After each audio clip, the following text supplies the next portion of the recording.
Salut, c'est Megadriver16. On se retrouve aujourd'hui pour une vidéo particulière puisque nous allons aborder le futur jeu Tour de France 2015 qui est développé par Cyanide. Et pour ce faire, je vais être bien accompagné puisque on a au bout du fil Patatras qui travaille justement chez Cyanide et que je vais laisser se présenter lui-même. Bonjour Patatras. Bien, bonjour à tous, donc moi c'est Patatras, je suis game designer sur Tour de France depuis 4 ans maintenant, et donc j'ai aussi travaillé un petit peu sur les pro cycling au début ou pendant les 2 premières années, et là depuis 2 ans je suis exclusivement sur Tour de France, toute l'année, voilà. Ok, ben très bien. J'apporterai juste, avant d'entrer dans le vif du sujet, 2 petites précisions. À savoir que les images que vous voyez en fond, ce sont des images du Tour de France 2014, qu'il n'y ait pas de confusion. Le jeu Tour de France 2015 n'est pas sorti, Patatras va nous en parler dans quelques temps. Et la deuxième précision, c'est une petite mise en contexte, à savoir qu'avec Patatras, on s'est déjà rencontrés, puisque lors de ma journée de test sur le jeu Tour de France 2015, fin 2014, dans l'état d'avancement de développement dans lequel il était à l'époque, c'est Patatras qui m'avait accompagné lors de cette journée très sympathique dans les locaux de Cyanide. Donc voilà pour le contexte. Et ce que je vais proposer, c'est sur cette vidéo de procéder un peu par grands chapitres avec un premier qui sera le mode Tour de France où on abordera aussi les améliorations, graphisme, gameplay, etc. Un deuxième volet qui sera plus consacré au Pro Team et un troisième sur les autres éventuels modes de jeu que nous détaillera éventuellement Patatras. Avant de commencer donc avec le mode Tour de France, je voulais juste avoir quelques informations pratiques, si tu peux nous les donner Patatras, à savoir la date de sortie et les supports pour ce jeu Tour de France 2015. Alors a priori si tout se passe bien, le jeu sortira donc le 19 juin, c'est la date sur laquelle on est fixé. Je dirais que normalement on est dans les délais puisqu'à l'heure où je vous parle, on est en train de faire les versions et on est en train de les envoyer chez Sony et Microsoft pour validation, donc normalement au niveau du planning on est bien. Et donc il y aura une version PS4, PS3 et Xbox One. Et pas concrètement, mais contrairement à ce qui avait été dit, où il y aurait une version Xbox One seulement téléchargement, on a eu la bonne nouvelle de la part de Focus où a priori sur Xbox One le jeu sortira aussi en boîte. Donc, pour tous ceux qui sont un petit peu allergiques au téléchargement, ils pourront se procurer le jeu en physique en magasin. Donc il n'y aura pas de différence entre PS3, PS4 et Xbox One. Tout le monde aura une version boîte. Contrairement à ce qui avait été annoncé il y a quelques mois. Mais il y aura également les versions téléchargement pour ceux qui aime bien aussi dématérialiser. Alors, sur PS4 et PS3, je ne sais pas si elles seront disponibles le jour du lancement. Je ne sais pas s'il y a un petit délai. Là, je ne peux pas vous répondre à ce niveau-là. Ça, c'est Focus qui décide avec Sony si le jeu est disponible directement en Day One, en téléchargement. Alors, sur Xbox One, je pense que tout sera en Day One, puisque c'était prévu comme ça à la base. D'accord. Voilà, là je ne peux pas certifier que le jeu sera en téléchargement dès le Day One sur PS4 et PS3, mais il sera en boîte, ça c'est sûr. D'accord, ben, c'est une bonne nouvelle. Et tu peux nous dire pourquoi la 360 n'a pas été, choisie? 2 raisons. La première raison, c'est qu'en termes de vente, c'est pas la plateforme leader. Donc, ça va aussi avec la seconde raison, c'est que faire 4 plateformes pour la taille de notre équipe, c'est juste impossible en fait. On se limite à 3 parce que si on en fait 4, on va faire des choses pas terribles, enfin, on va être obligé de faire des choses trop vite. Et donc on préfère se concentrer sur 3, ce qui est déjà assez compliqué pour nous à gérer. Et une quatrième, voilà, compte tenu de ces ventes, il a été décidé très tôt, enfin dès le début du développement, de ne pas se lancer sur une version 360. D'accord. Voilà. Et la PlayStation 3, Et ben, la PlayStation 3, elle résiste autant parce que elle se vend bien. Mais tu penses c'est que... tout simplement la raison, c'est qu'en termes de marché, elle a encore une certaine puissance. La PlayStation 3, elle a un parc bien installé. Donc en termes de vente, elle est beaucoup plus intéressante que la Xbox 360, pardon. Eh oui, surtout en France, oui. Donc c'est pour ça qu'elle résiste encore cette année. Bon ben ok, je te remercie pour ces précisions. Et puis on va pouvoir passer dans le vif du sujet avec le mode Tour de France.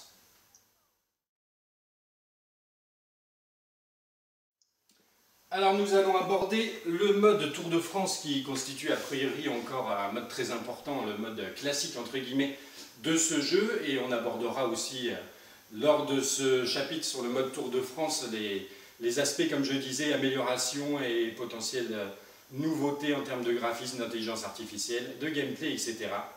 Donc Patatras, si tu veux bien nous parler de ce mode Tour de France. Eh bien, le mode Tour de France cette année, il y a des changements évidemment. Je dirais qu'il n'y a pas des changements sur la thématique de ce mode, puisqu'il consiste toujours à jouer de 1 à 21 étapes et essayer de remporter le Tour de France. Toujours un système de missions pour remporter des points, pour progresser dans le jeu. Par contre, ce qui a changé, c'est qu'on a rajouté donc 3 modes de difficulté. Donc maintenant, il va y avoir un mode facile, un mode normal et un mode difficile. D'accord. Donc ça, c'était pour essayer parce qu'il y a eu pas mal de discussions sur les forums, sur des gens qui trouvaient le jeu trop facile, d'autres trop difficile. Donc on a essayé, on s'est dit, pour trouver un juste milieu, faut faire deux nouveaux modes. Donc le mode normal, ça va correspondre à ce que les joueurs ont connu depuis le début. Ça, on n'y a pas touché, il y aura toujours ce niveau par défaut. Ensuite, on a un mode donc, facile, où là, je vais y revenir un tout petit peu plus tard, parce que les mécaniques qu'on a mis en place sont liées à certaines nouveautés que je vais expliquer juste après. D'accord. Et pour le mode difficile, là, pareil, on a fait quelques petites différences pour rendre le jeu plus difficile, mais surtout, je pense, le jeu plus difficile pour les gens qui veulent gagner un Tour de France de 21 étapes. Oui, c'est-à-dire d'accord.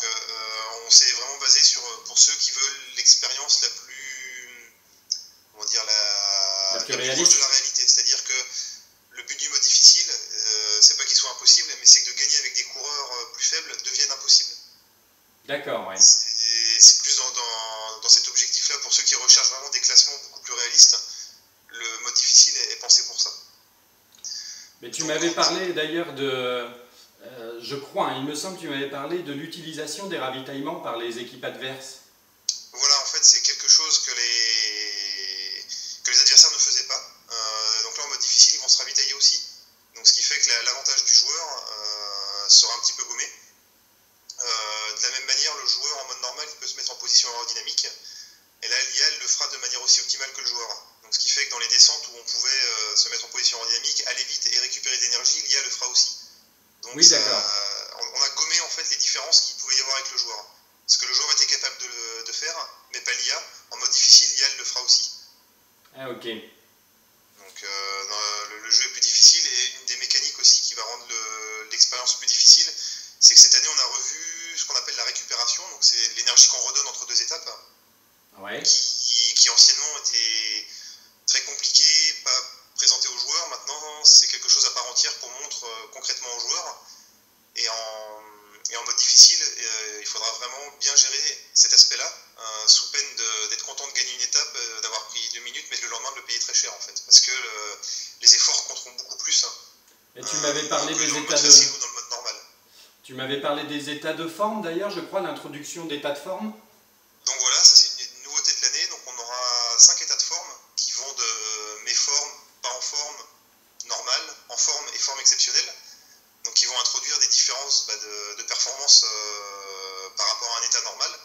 Et donc il faudra s'adapter en fonction de son tour, puisque les notes ne seront pas définies par étape. Donc c'est-à-dire qu'on va commencer un tour, on arrive à l'Alpe d'Huez, on a une forme exceptionnelle, donc c'est cool, on va pouvoir en profiter pour essayer de mettre, soit de passer à l'offensive ou de mettre un petit peu le boxon dans le peloton. Mais par contre, si on a une forme négative, là on va peut-être plus jouer la défensive et plutôt essayer de suivre. Et donc l'objectif c'est vraiment que les parties soient différentes, que le joueur soit obligé de s'adapter à la forme qu'il va avoir. Et donc justement de ne pas vivre 2 fois le même tour et de sortir un petit peu du côté rigide qu'on pouvait avoir dans les anciens opus. Et les états de forme, ils seront présents sur tous les niveaux de difficulté? Alors, ils seront présents dans tous les niveaux de difficulté. La différence qu'il va y avoir en mode facile, c'est que l'équipe du joueur, elle sera toujours avec des formes positives. D'accord. Alors que l'IA, elle aura des formes plutôt qui ont tendance à être négatives. Ah, je vois. Donc le joueur partira toujours avec un petit avantage. On a joué là-dessus parce que pour le mode facile, on n'a pas voulu jouer sur l'IA. L'IA, elle est la même pour les 3 modes de jeu. Ouais. Parce qu'en fait, on ne veut pas que le joueur qui joue en facile, ce qu'il a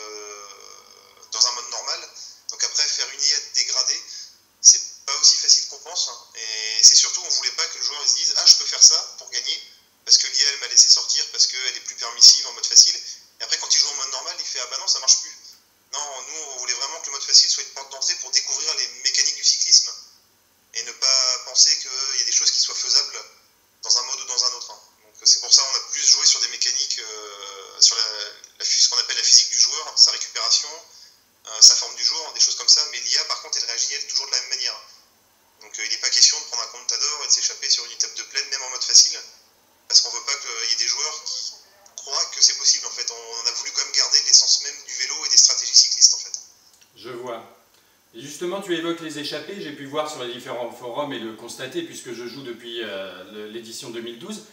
Beaucoup de gens reprochaient un petit peu cette année que les échappées, en étape de plaine en tout cas, n'allaient quasiment jamais au bout, alors sur le 2013 c'était quand même assez régulier si on la gérait bien. Là, vous avez fait quelque chose de différence au niveau des échappées par rapport aux autres éditions? On a travaillé sur les échappées, mais plus pour le côté de pouvoir s'échapper. D'accord. Pas forcément sur le côté aller au bout. Normalement, on arrive sur des réglages, nous en interne, où il est possible d'aller au bout. Après, c'est assez dépendant de la volonté du peloton. C'est vrai que le joueur, c'est quelque chose d'assez aléatoire, en fait. Un peu comme en vrai, en fait. On n'a pas la main, en fait, pour décider du sort. C'est plutôt le peloton, en fait, qui va décider si oui ou non. Il laisse partir l'échappée, oui. Voilà, il laisse partir. Enfin, laisse se développer, ouais. La nouveauté de cette année, elle est plutôt liée à la forme du jour, c'est-à-dire que si vous avez des sprinteurs qui sont tous dans une forme du jour exceptionnelle, il y a très peu de chances pour que l'échappée aille au bout parce qu'ils vont faire rouler leurs équipiers. Alors que par contre, si tous les sprinteurs ils se sentent pas super bien, là l'échappée, il y a plus de chances qu'elle aille au bout. Parce qu'ils vont peut-être moins vouloir faire rouler leurs équipiers parce qu'ils sont pas dans une super forme. Donc c'est là-dessus qu'on joue. Avant, c'était quand même assez aléatoire, c'était plutôt du random. Alors que maintenant, on a vraiment quelque chose sur lequel se baser. Là, ça, le joueur ne le sait pas en course, par contre. Mais nous, maintenant, on a quelque chose de plus tangible pour gérer ce phénomène. Ok. Je voulais te poser une question qui revenait aussi sur vous, sur d'autres forums d'ailleurs. L'échelle, c'est toujours un 5e, tu confirmes? L'échelle, c'est toujours un 5e, et je sais qu'il y a beaucoup de discussions, notamment sur nos forums officiels, où il y a des joueurs qui apprécient énormément l'échelle 1,5 du premier et du deuxième opus, il me semble, mais pour des raisons de production, c'est totalement impossible pour nous maintenant de revenir en arrière. Et même d'un point de vue design du jeu, je trouve, nous en interne, les sections, on pense que c'est une très mauvaise chose. Et l'échelle 1,5 est forcément synonyme de section. Si on fait du 1,5, on sera obligé de mettre des sections, on ne pourra jamais produire toutes les étapes en entier, c'est irréalisable. Il faudrait que l'équipe elle presque quadruple de taille, je pense. Donc c'est vraiment inenvisageable. Ah ben moi ça me va bien. Oui, bah après voilà, mais je pense que c'est subjectif. On pourrait faire un jeu en demi, la preuve, il y en a eu un, ça marchait, ça plaît à certaines personnes, mais je pense que quand même c'est une minorité, et en règle générale, on a plutôt une tendance où un 5e, c'est un bon compromis pour pouvoir avoir des sensations correctes et pas y passer sa vie en fait. Même si on doit lancer le sprint à 1 km de l'arrivée. Mais il faut voilà, s'y faire. C'est des concessions, mais je pense que quand on y joue, on s'y habitue. Et après, voilà, bon, c'est 1 km, je suis totalement d'accord que c'est pas réaliste, mais... non, mais voilà, s'il faut faire une étape, jouer pendant 3 heures pour arriver à faire 2 étapes, je pense qu'il n'y a pas beaucoup de monde qui a ce temps en fait. Pour jouer et pour finir un tour de 21 étapes, ce serait très très long. Et je suis d'accord. Est-ce que tu peux nous dire par rapport aux effectifs, est-ce que le système des notations un petit peu, et en particulier des coureurs qui ont fait des exploits récemment, comme des coureurs français en particulier, à la Philippe, Sénéchal, qui ont bien marché, comment vous avez géré un petit peu au niveau des notations, et est-ce qu'il y a une mise à jour des stats de prévus, ce qui n'avait pas été le cas sur le 2014? Alors, quand tu parles de mise à jour, excuse-moi, je te tutoie. Oui, bien sûr. On fait comme ça. Au niveau des notations...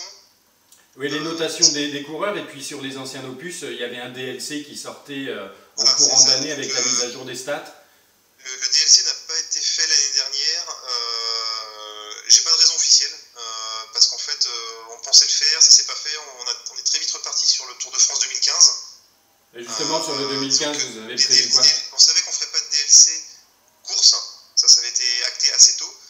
Et au final, la mise à jour, je pense qu'il y a peut-être une incompréhension, c'est qu'elle faisait partie des DLC, la mise à jour. Et en fait, on l'a pas fait. Et c'est après coup, on s'est dit, on l'a pas fait. En fait, il y a eu un petit micmac de ce côté-là. Pour l'année prochaine, pour 2015, je sais pas si on en fera une, je ne promets rien. Mais c'est juste que l'année dernière, il y a eu une sorte de flottement, et puis après, on a commencé le développement du 2015, et c'était en quelque sorte trop tard. Mais pour les effectifs de base du 2015, vous vous êtes basé sur quoi? Pour le 2015, alors moi j'ai fait un gros travail cet été justement pour remettre tout à jour, sachant que là, la DV qui va être livrée dans le jeu, les notations ont été terminées après Liège-Bastogne-Liège. On n'a pas pris en compte, par exemple, le Tour de Romandie, donc la victoire de Zacharine. Zacharine ne sera pas au niveau qu'il a pu avoir sur le Tour de Romandie. D'accord. Et par contre, Alaphilippe a bien été pris en compte. Sénéchal aussi. Sénéchal, l'année dernière, j'ai vu qu'il y avait vraiment une grosse erreur, c'est-à-dire que l'année dernière, il n'a pas du tout été mis à jour, puisqu'il était à 55 partout, il me semble.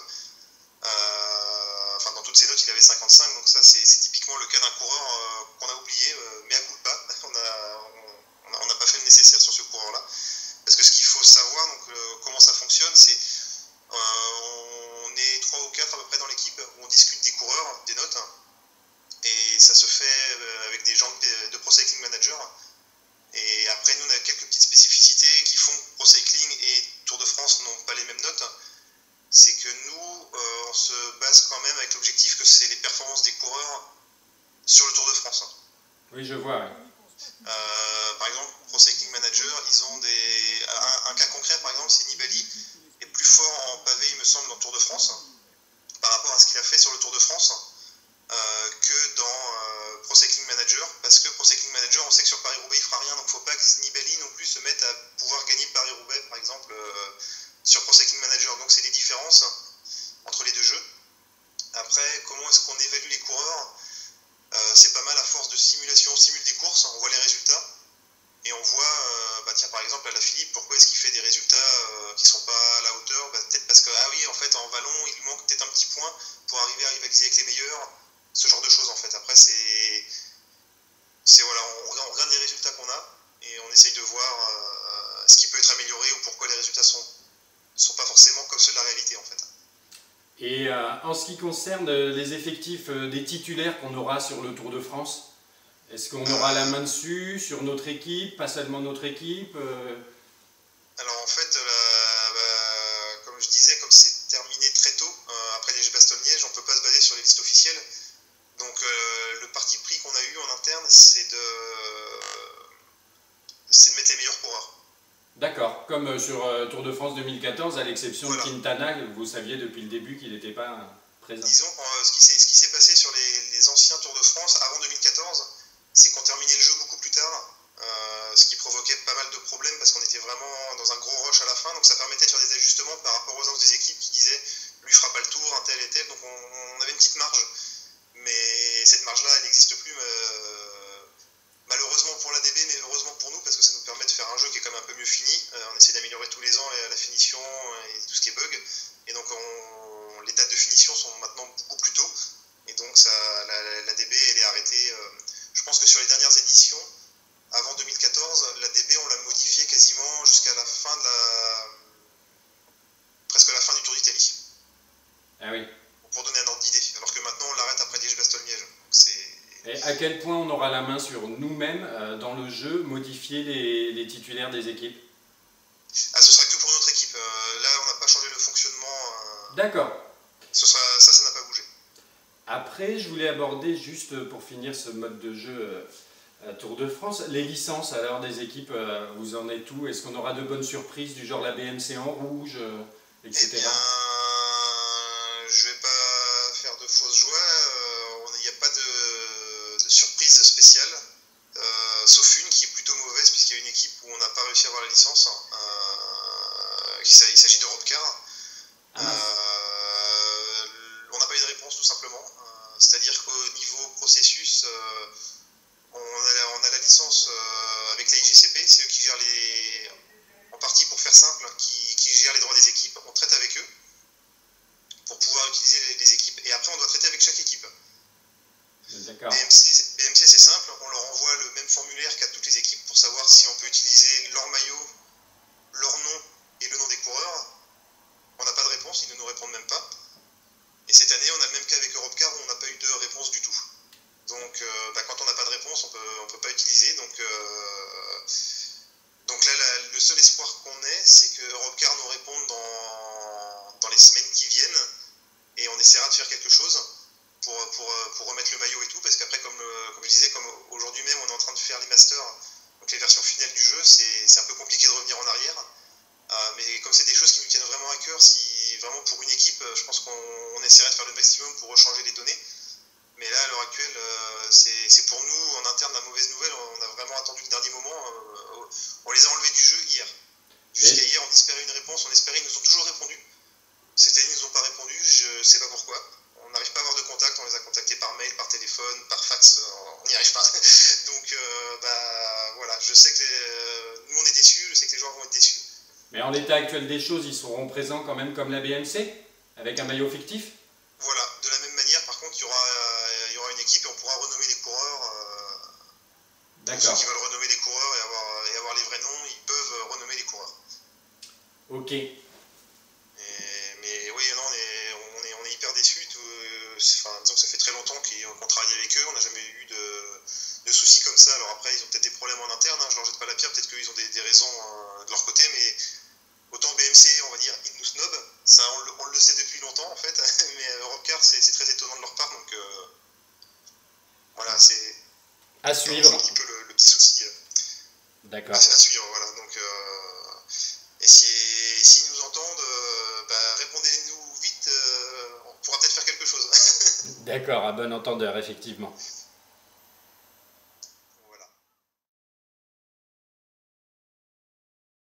Alors, Patatras, concernant un petit peu, si tu peux nous parler de certaines améliorations graphiques éventuelles qu'il y aura eu en termes de décor, d'animation. Je t'avais déjà dit que les animations, j'en trouvais certaines un peu bizarres, du genre des sprints en montagne, etc. Que peux-tu nous dire sur les améliorations graphiques? Alors, d'un point de vue graphique, bon, il faut tout de suite distinguer la PS3 des autres plateformes. La PS3, on n'a pas fait d'efforts supplémentaires. Les améliorations graphiques, elles concernent surtout la next-gen, où on s'est surtout concentré sur l'ambiance cette année. On a refait toute la foule en montagne pour vraiment avoir une foule qui s'avance sur la route. Ah, comme sur le 2012 un peu, ouais. Et qui s'écarte sur notre passage. On a aussi travaillé on a rajouté quelques petits détails qui manquaient, comme les dossards pour les versions next-gen. Ouais. On a aussi les noms sur la route, les tags, qui rajoutent pas mal de choses au niveau ambiance. Donc quand on est en montagne, on peut voir les noms inscrits sur la route. Et sinon, en termes d'animation, il n'y a pas eu de refonte majeure. On a pris les retours, par exemple le retour que tu évoquais sur les attaques, les animes un peu bizarres. On a modifié quelques animes, on en a rajouté quelques nouvelles. On a fait quelques réglages pour que certaines qui se déclenchaient dans des conditions pas terribles, que ça passe mieux en fait. Mais il n'y a pas une grosse refonte du système d'animation. C'est plutôt du réglage. D'accord. Et en ce qui concerne les maillots nationaux, non, on ne peut pas, hein, pour des contraintes de temps. Juste contrainte de temps parce que, comme je disais, là, le jeu est terminé. Donc si on met les maillots nationaux, ce sera les maillots nationaux de l'année dernière. Et donc on sera plus raccord avec les maillots nationaux au moment où le Tour de France sera lancé. C'est vraiment une question de timing. Effectivement. Après, un petit détail sur le 2012, et je sais que je ne suis pas le seul à penser, il y avait pour les maillots distinctifs certaines équipes qui avaient un short assorti au haut. Pour le maillot à pois, c'était sympathique, ou maillot jaune ou maillot vert. Bref, est-ce que ça c'est revenu ou il n'y a que le haut qui change pour les maillots distinctifs? Non, en fait, il y aura que le haut, il n'y aura pas les cuissards assortis. Disons que c'était pas une feature, c'est qu'il y avait des maillots qui avaient été créés comme ça avec le cuissard directement par la communauté. Et là, on ne fait pas la demande de ces maillots-là pour le moment parce qu'ils ne sont pas officiels et comme c'est à la discrétion des équipes de faire ces cuissards ou non, ouais. On s'est concentré de rester sur l'officiel avec les cuissards officiels et les maillots officiels. D'accord. Bon, c'est dommage, il y a quelques couleurs qui s'assortissent mal, mais bon, c'est pas grave, on fera avec. Oui, je suis d'accord, il y avait certaines choses qui étaient plus jolies avec le cuissard assorti. En ce qui concerne maintenant le gameplay, une question bien importante et qui va de pair avec le niveau de difficulté entre guillemets, est-ce que tu n'étais pas sans savoir que quand on mettait l'oreillette en pleine descente, ça nous permettait de passer des virages à fond la caisse et ça pouvait fausser un peu des résultats. Moi c'est comme ça aussi que j'ai pu gagner certains tours avec des outsiders très mal notés. Eh bien c'est corrigé. Tout simplement, il ne sera plus possible d'utiliser l'oreillette dans les virages. Voilà, c'est aussi simple que ça, mais disons que c'est vrai que quand tu es passé dans nos locaux, on a pu en discuter et on ne pensait pas que c'était autant exploité par les joueurs. Alors, je ne veux pas parler au nom des autres. Mais donc, du coup, maintenant, quand on sera dans une zone où la trajectoire est rouge, on ne pourra pas ouvrir l'oreillette. D'accord. Donc, c'est aussi simple que ça, ce sera indiqué dans l'interface. inaccessible à ce moment-là. Autre petit truc et astuce qu'on a découvert, et là je sais que je ne suis pas le seul à l'utiliser, c'est pour les sprints massifs qui ont souvent été délicats à gérer, que ce soit sur le 2012, 2013, 2014. Là, sur le 2014, on avait la possibilité d'utiliser un ravitaillement vert ou rouge dans le final, à 2 km de l'arrivée. Et là, on pouvait cramer complètement toutes nos barres. C'est pas grave, tant que le ravitaillement faisait effet, on avait de la puissance et on se retrouvait à pouvoir gagner des sprints avec des 72, 73 en sprint, quoi. Et donc là, c'est pareil, ça a été corrigé aussi. Quand on prend un ravitaillement, maintenant, on ne peut plus attaquer, tout simplement. Ah d'accord. Donc les ravitaillements, il y aura des nouveaux ravitaillements cette année. Ils sont un petit peu différents, donc il faudra les redécouvrir, mais voilà, maintenant, quand un coureur se ravitaille, il met la main à la poche, donc il s'assoit sur la selle, et donc il ne peut pas attaquer, tout simplement. Et on peut quand même gagner des sprints, parce que moi j'avais du mal sur le 2012 et le 2013. Et on peut toujours gagner des sprints, enfin, nous, il n'y a pas de souci pour en gagner. Après, c'est vrai que pour les gens qui ont du mal, ça va peut-être les handicaper un petit peu plus, parce que ça rend le jeu un petit peu plus difficile, je te l'accorde. Et les mais je pense que tu vas trouver un power-up qui devrait arriver quand même à t'aider. D'accord. On l'avait évoqué aussi lors de la journée de playtest et j'avais vu que ça avait été amélioré. Souvent dans les fins d'étapes sinueuses et où on arrive massivement pour un sprint, j'arrêtais pas de me cogner contre les barrières avec la gestion des trajectoires et j'ai cru avoir vu pendant la journée de test que ça avait été amélioré aussi. Alors on a fait beaucoup de travail dessus, ça a été amélioré, mais pas autant qu'on le voudrait, autant être honnête. Il y a encore, je pense, des gens qui vont pas forcément être satisfaits. Par contre, on a vraiment fait le maximum, mais il y a vraiment des choses très complexes à mettre en place. On a amélioré les choses. Je pense que c'est mieux que l'an dernier. On a moins de problèmes parce qu'on ne s'est pas éjecté comme avant. En fait, on arrive à peu près à suivre les coureurs, mais c'est vrai que des fois, l'IA a tendance à arriver à couper un tout petit peu mieux que nous les virages. Ce qui provoque un petit décalage. Mais ça n'empêche pas de suivre et d'être dans le peloton. Bon, on verra sur place effectivement. Sinon, je voulais aussi évoquer le problème, entre guillemets, dont je t'avais déjà fait part lors de la journée de playtest, de la gestion des coéquipiers, en particulier quand on leur demande de nous protéger. J'avais trouvé que sur 2014, ils avaient tendance limite à nous gêner, à nous freiner par moments.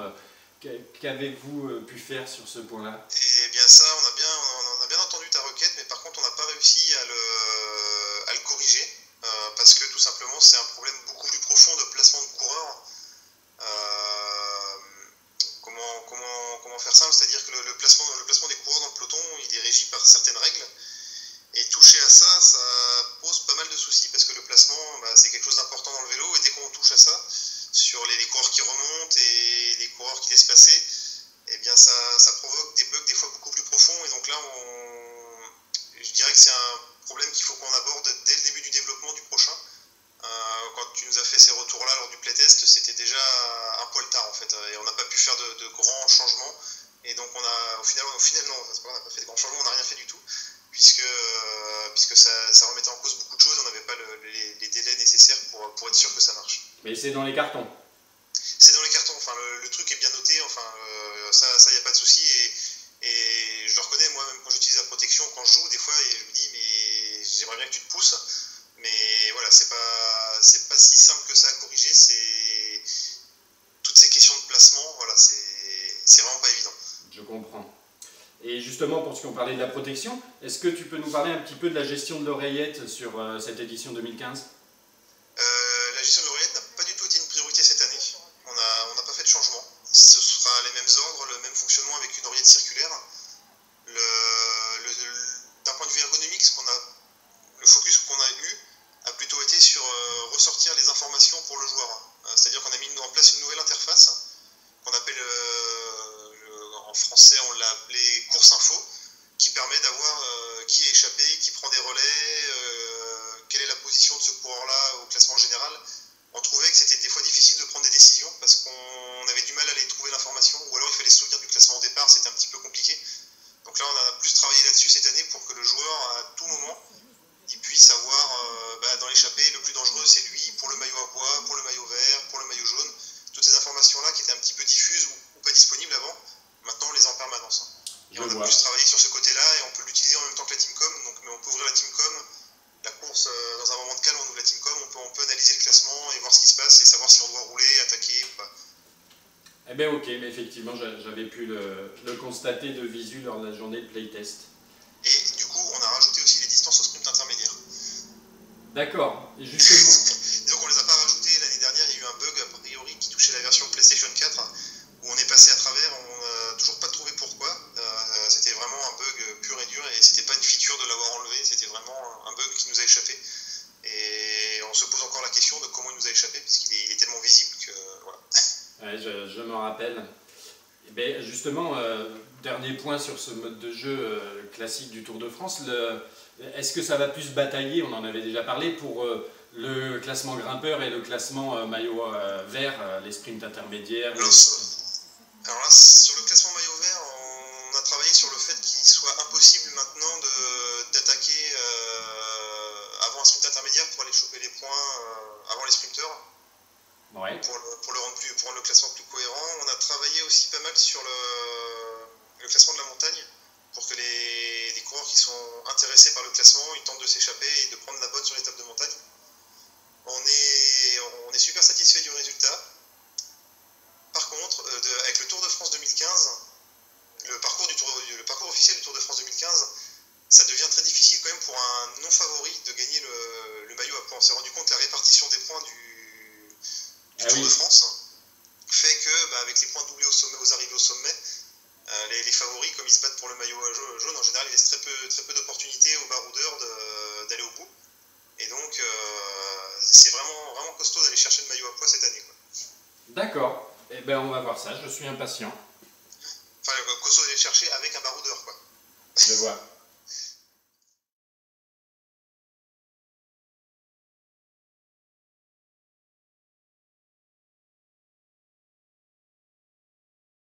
Nous allons aborder maintenant le mode Pro Team, un mode qui me tient particulièrement à cœur, que j'ai bien apprécié sur le 2014 et qui malheureusement comportait quelques bugs, mais c'était une première. Patatras, que peux-tu nous dire sur ce nouveau mode Pro Team du 2015 ? Eh bien, on a beaucoup travaillé dessus parce que c'est un mode qui, nous aussi, nous tient à cœur et on pense qu'il y a de l'avenir pour le jeu. Donc la première chose qu'on a fait, c'est essayer de le rallonger en fait ce mode, parce qu'on trouvait que c'était un petit peu embêtant de toujours faire le Tour de France. Et donc on a rajouté des étapes et comme maintenant on sort que sur du Blu-ray, enfin sur du support Blu-ray, on n'est plus limité par la taille du DVD, donc on a pu mettre le maximum d'étapes qu'on pouvait. Et donc par exemple sur PlayStation 4, le Blu-ray il est blindé, on doit être à 25 Go ou quelque chose comme ça. Et donc au total on a pu rajouter le Critérium international, ce qui représente 3 étapes, le Dauphiné qui représente 7 étapes si je ne me trompe pas, plus le Tour de France. Donc ce qui nous fait une saison quand même à près de 30 étapes, ce qui est quand même déjà plus long. Et la nouveauté en plus, c'est que quand on recommence une saison, on ne joue pas forcément les mêmes étapes.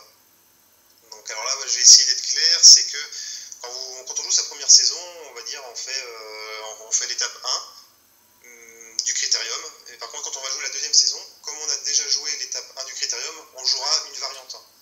C'est-à-dire qu'au lieu de faire Conca à Bastia, on fera une autre étape qui s'appellera, je sais pas, Porto Vecchio Bastia. On a repioché dans notre base de données d'étapes qu'on avait créées pour avoir une variante. Donc dans le jeu, on retrouvera donc des étapes, des DLC qui sont sortis en 2013, ainsi que les étapes du Tour de France 2014. D'accord, donc la première année où on jouera le Tour de France 2015, et l'année d'après, par contre, on reviendra sur le Tour de France 2014. Et la troisième saison, on fera un random, c'est-à-dire que ce sera un mélange entre des étapes du Tour 2015 et du Tour 2014, de sorte à ce que tous les ans, on ait des parcours différents.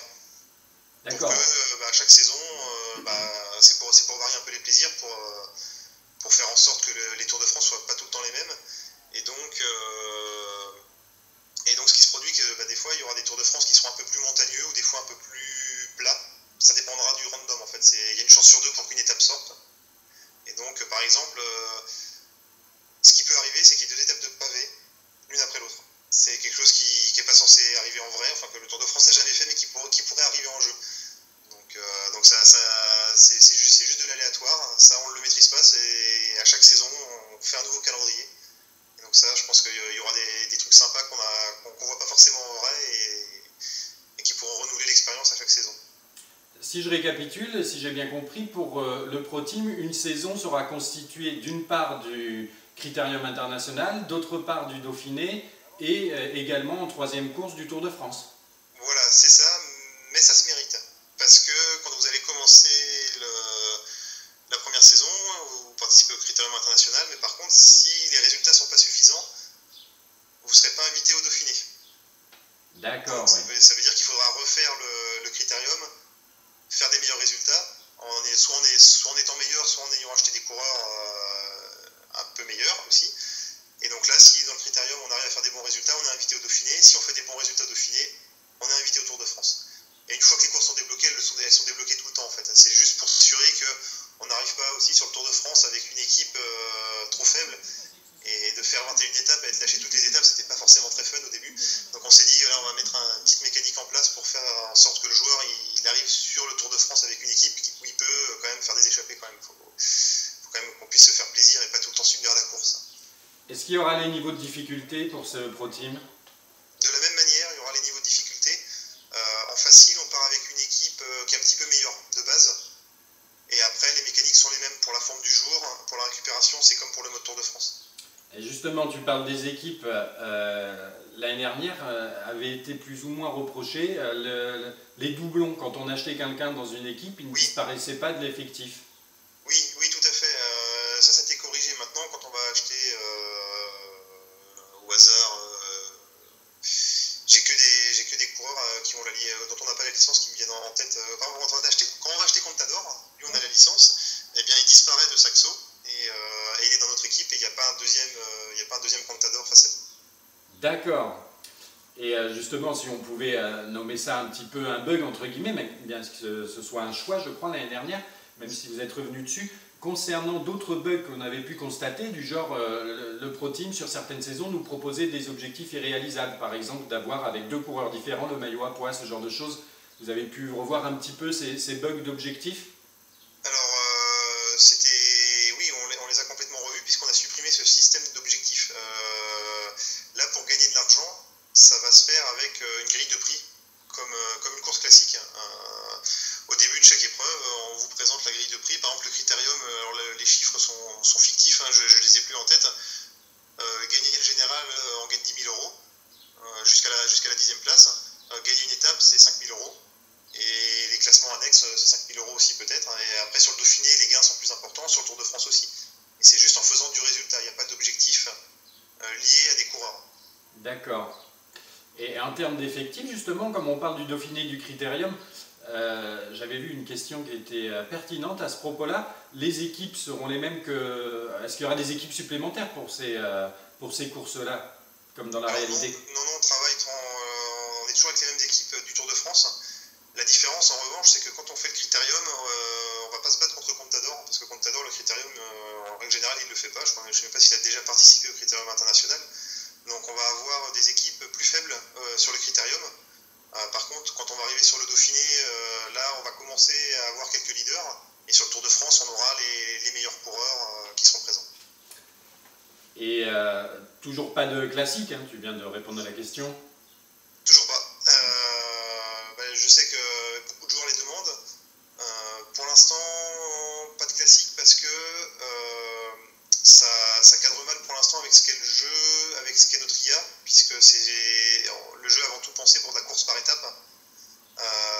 Et on a pu nous le tester en local. On a fait, oui, nous on a pu jouer à Paris-Roubaix en mode tour on a pu faire du Paris-Roubaix en interne et c'était pas forcément super fun. Il y a du travail à faire, disons que c'est pas aussi simple que ça.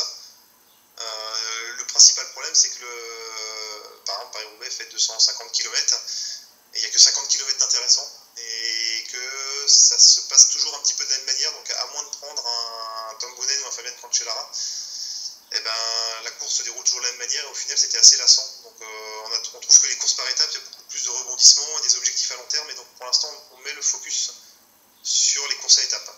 Après, ça ne veut pas dire qu'on n'est pas d'accord et qu'on ne le fera jamais. C'est juste que pour l'instant, dans le terme des priorités, nous, les classiques sont juste un petit peu plus bas. Mais maintenant qu'on a bien amélioré le Pro Team, qu'on a mis du critère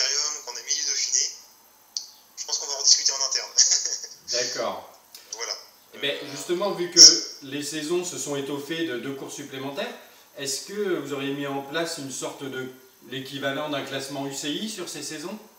Alors, oui, je me suis posé la question de le faire. Le problème qui s'est posé assez rapidement, c'est que c'est quand même très orienté pour les coureurs de montagne, les courses qu'on propose. Et je trouvais pas ça forcément super fun qu'un coureur, qu'un sprinter ne puisse pas prendre part à ce classement en fait. Hein. Parce que l'idée c'était d'avoir un classement UCI, c'est le meilleur coureur de l'année. Mais comme on propose que des courses de montagne, un mec qui est super fort en sprint ne pourra jamais accéder à ce classement-là en fait. Donc l'idée de ce classement-là, c'est une idée peut-être pour l'année prochaine, sans faire de promesses bien entendu, mais d'essayer d'y réfléchir, d'avoir un système de notation qui pénalise pas les sprinteurs, qui favorise pas trop les grimpeurs. Donc ça c'est un truc auquel on a pensé, qui n'est pas encore mûr. Voilà. Ouais, je ne vais pas en dire plus, mais c'est vrai qu'on y a pensé. Mais l'idée n'est pas encore mûre avec ce qu'on a fait cette année. D'accord. Est-ce que on pourra créer notre propre coureur, hein? Je pense avoir la réponse, mais je te pose quand même la question. Non, là pareil, c'est une question de priorité. Cette année, l'idée c'était d'améliorer le Pro Team, son contenu. Après, faire son propre coureur, c'est une autre feature qui prend du temps et ce sera peut-être pour l'année prochaine ou les années qui viennent. Je pense que c'est un mode que beaucoup de joueurs apprécieraient. C'est un mode qu'on retrouve dans toutes les simulations de sport maintenant, que ce soit FIFA ou les NBA 2K. Donc je pense que oui, c'est quelque chose d'intéressant. Après, on ne peut pas tout faire en un an. Donc voilà. Je comprends. Dernier point sur ce mode Pro Team, l'introduction l'année dernière des légendes, hein, qui, moi j'avais trouvé ça très sympathique. Est-ce que tu peux nous en dire plus? Justement, je ne vais pas en dire plus, si ce n'est qu'il y en a plus. Mais je ne vais pas trop en dire parce que, voilà, on va dire que l'année dernière c'était quelque chose de complètement caché, qu'on n'avait pas annoncé. Maintenant, les joueurs s'y attendent, donc on peut en parler. Je peux dire qu'on en a rajouté. J'ai pas la liste en tête, mais on a dû en rajouter une dizaine, je pense. Sympa. Mais par contre, après, on a changé un petit peu leur fonctionnement, donc je laisse planer le sujet. D'accord, mais en tout cas, vous avez reconduit le système des légendes, c'est déjà une information. C'est-à-dire qu'au bout d'un certain moment, on pourra toujours acheter ces coureurs légendaires, à la différence près qu'ils ne seront pas aussi puissants que l'année dernière. L'année dernière, c'était une volonté c'était la fin du jeu en quelque sorte, de se dire voilà, si on prend ces mecs-là, c'est pour tout exploser. Là, on a toujours 2 coureurs qui sont un petit peu au-dessus, mais il n'y a pas forcément que des coureurs qui sont super forts. D'accord. Ils sont un petit peu mieux intégrés avec la base de données du jeu qu'on fournit par défaut. Eh bien, ok.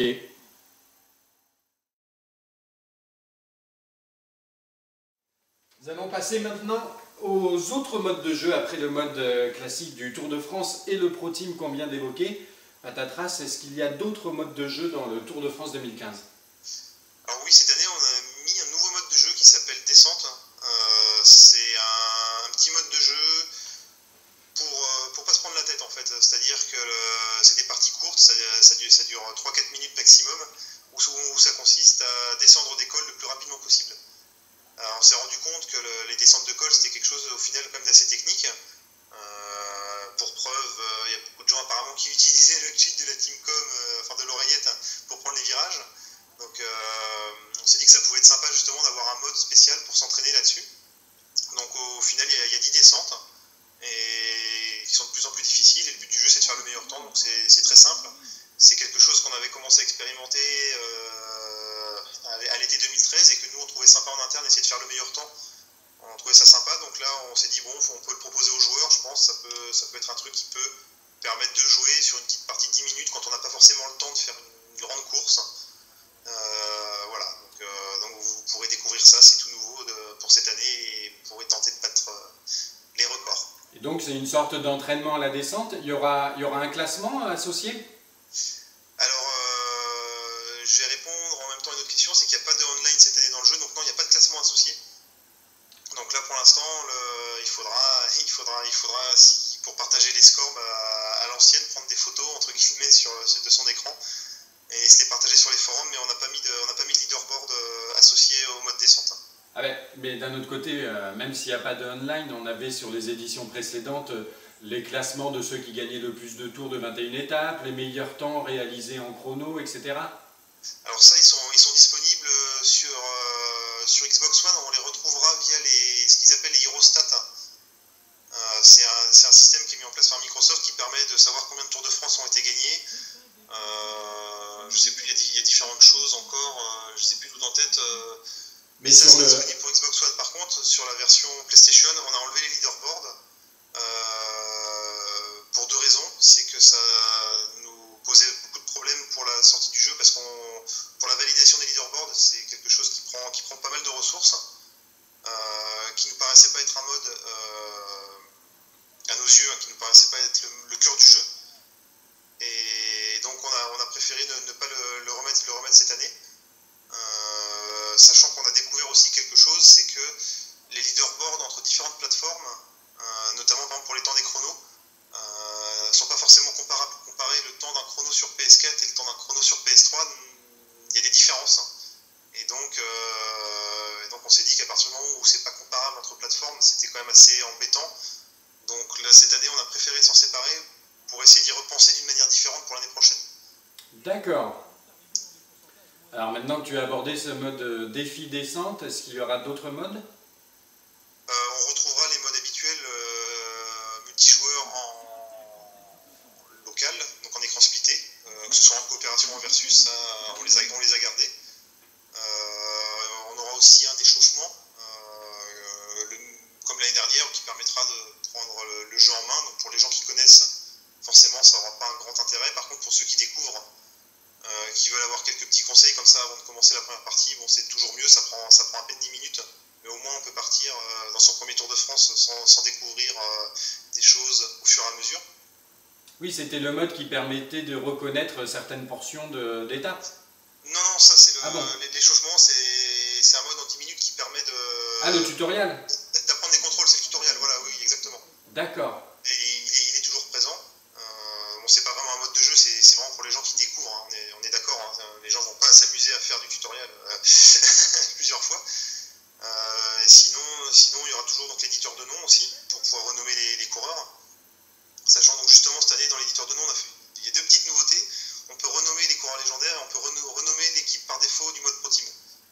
D'accord. C'est un petit truc, mais bon, pour ceux qui veulent personnaliser le jeu au maximum, c'est possible. Oui, d'ailleurs, on ne l'avait pas évoqué dans le Pro Team, mais il y avait eu un concours sur les maillots. L'année dernière, il n'y en avait que 4 de disponibles. Et là, j'ai suivi un petit peu ce concours. Vous avez enrichi votre vestiaire. Ouais, cette année, on a 26 maillots. Ah, énorme. Donc je vous laisserai découvrir les 26 maillots. On a choisi donc il y a les maillots de l'an dernier, les maillots du concours, et plus des créations qu'on a fait en interne sur un thème tout simple, c'est les maillots nationaux. Ah d'accord. Voilà, c'est-à-dire qu'on pourra, les joueurs qui veulent se faire une équipe de France avec des Français, on a fait un maillot de l'équipe de France, un maillot de l'équipe d'Espagne, un maillot de l'équipe du Portugal. On a essayé de faire tous les maillots où le jeu est distribué. Et donc cette année, on a pris ce thème-là et on s'est dit on va en faire un maximum. Comme ça, si on est belge, on peut faire une équipe de Belges. Si on est hollandais, on peut faire une équipe de Hollandais. Donc ce qui nous fait un total de 26 maillots. Je pense qu'il y a pas mal de choix cette année. Donc c'est avec la communauté qui a participé, qui nous a fait des maillots vraiment pas mal aussi. Je pense que là, l'année dernière, c'était un petit peu tristoun. Il faut l'admettre, 4 maillots, c'était un peu triste. Là, avec 26, je pense qu'il y a du choix. Donc ça, on est content de ça aussi cette année. Est-ce qu'il y aura un maillot avec ta photo? Un maillot avec ta photo? Ma photo? Non, pas du tout. Par contre, pour les coureurs par défaut, on a mis des vraies photos. Je ne dirais pas qui est dedans, mais il y a des gens de l'équipe de développement, voilà. Ah d'accord, avis aux connaisseurs. Eh bien écoute, très bien, je pense qu'on a fait le tour en tout cas sur les modes de jeu. Pour conclure cette vidéo, je voudrais voir avec toi ce que tu envisages un petit peu pour cette licence à l'avenir. Si on parle de projet, on a toujours beaucoup de projets. Je pense qu'on en a déjà évoqué. Effectivement. Il y a le online qui est une grosse question qui est réclamée. L'online qui a déjà existé en fait, mais qui n'a pas marché. Donc nous on a fait des évaluations internes. Pourquoi est-ce qu'il n'avait pas marché? Qu'est-ce qu'on pourrait proposer? Beaucoup de questions.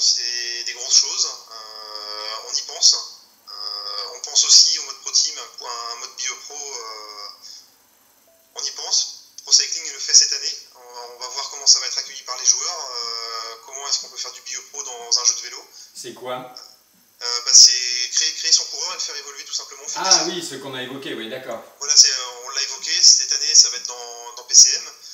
On va voir comment réagissent les joueurs, ce qu'ils ont aimé, ce qu'ils n'ont pas aimé, est-ce qu'on peut s'en inspirer ou pas.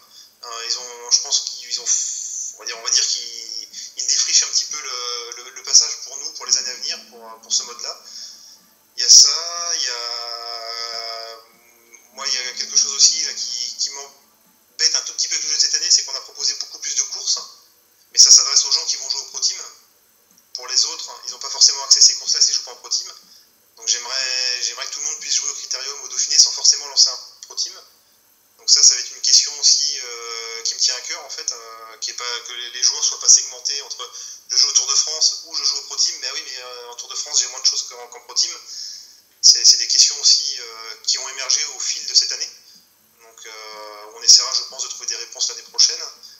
Donc voilà, c'est des grosses choses. Après, on attend aussi de voir si le mode descente, si les retours des joueurs, c'est-à-dire que si les joueurs sont indifférents, bon, c'est peut-être pas quelque chose qu'on poussera. Par contre, si on a des retours comme quoi c'est cool, on en veut plus, peut-être qu'on fera des choses parce qu'il y a aussi des choses qu'on n'a pas faites dans le mode descente et qui pourraient être faites.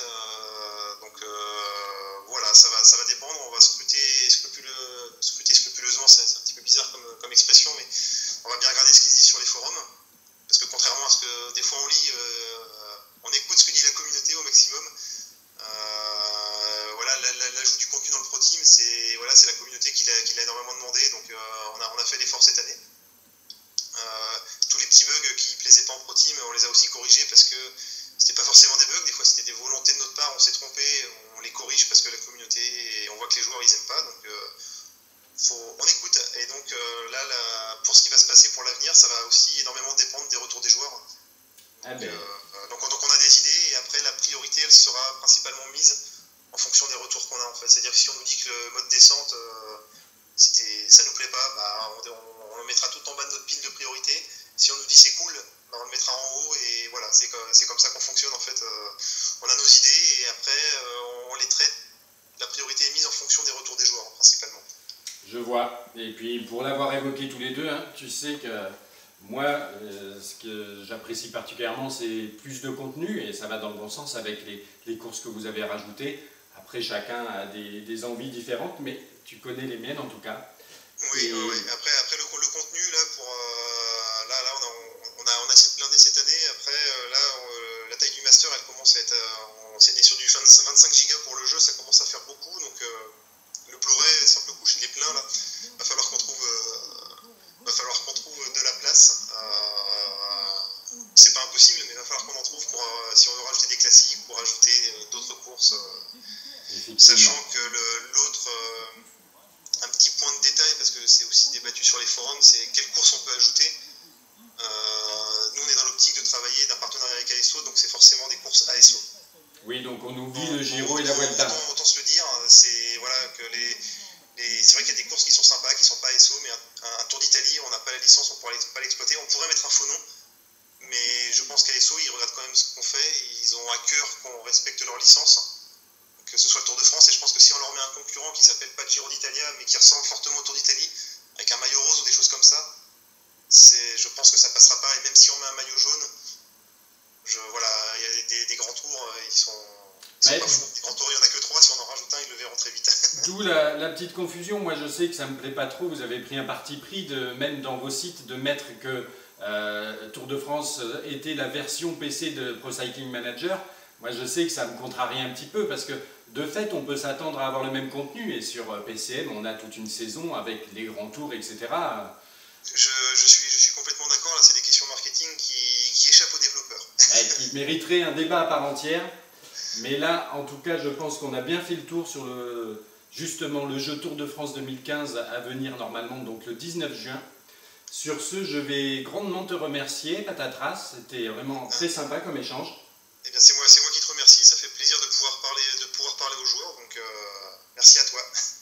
Eh bien, écoute, je te dis à bientôt, et vous aussi, à bientôt pour un nouveau défi sur le jeu. Au revoir. Au revoir.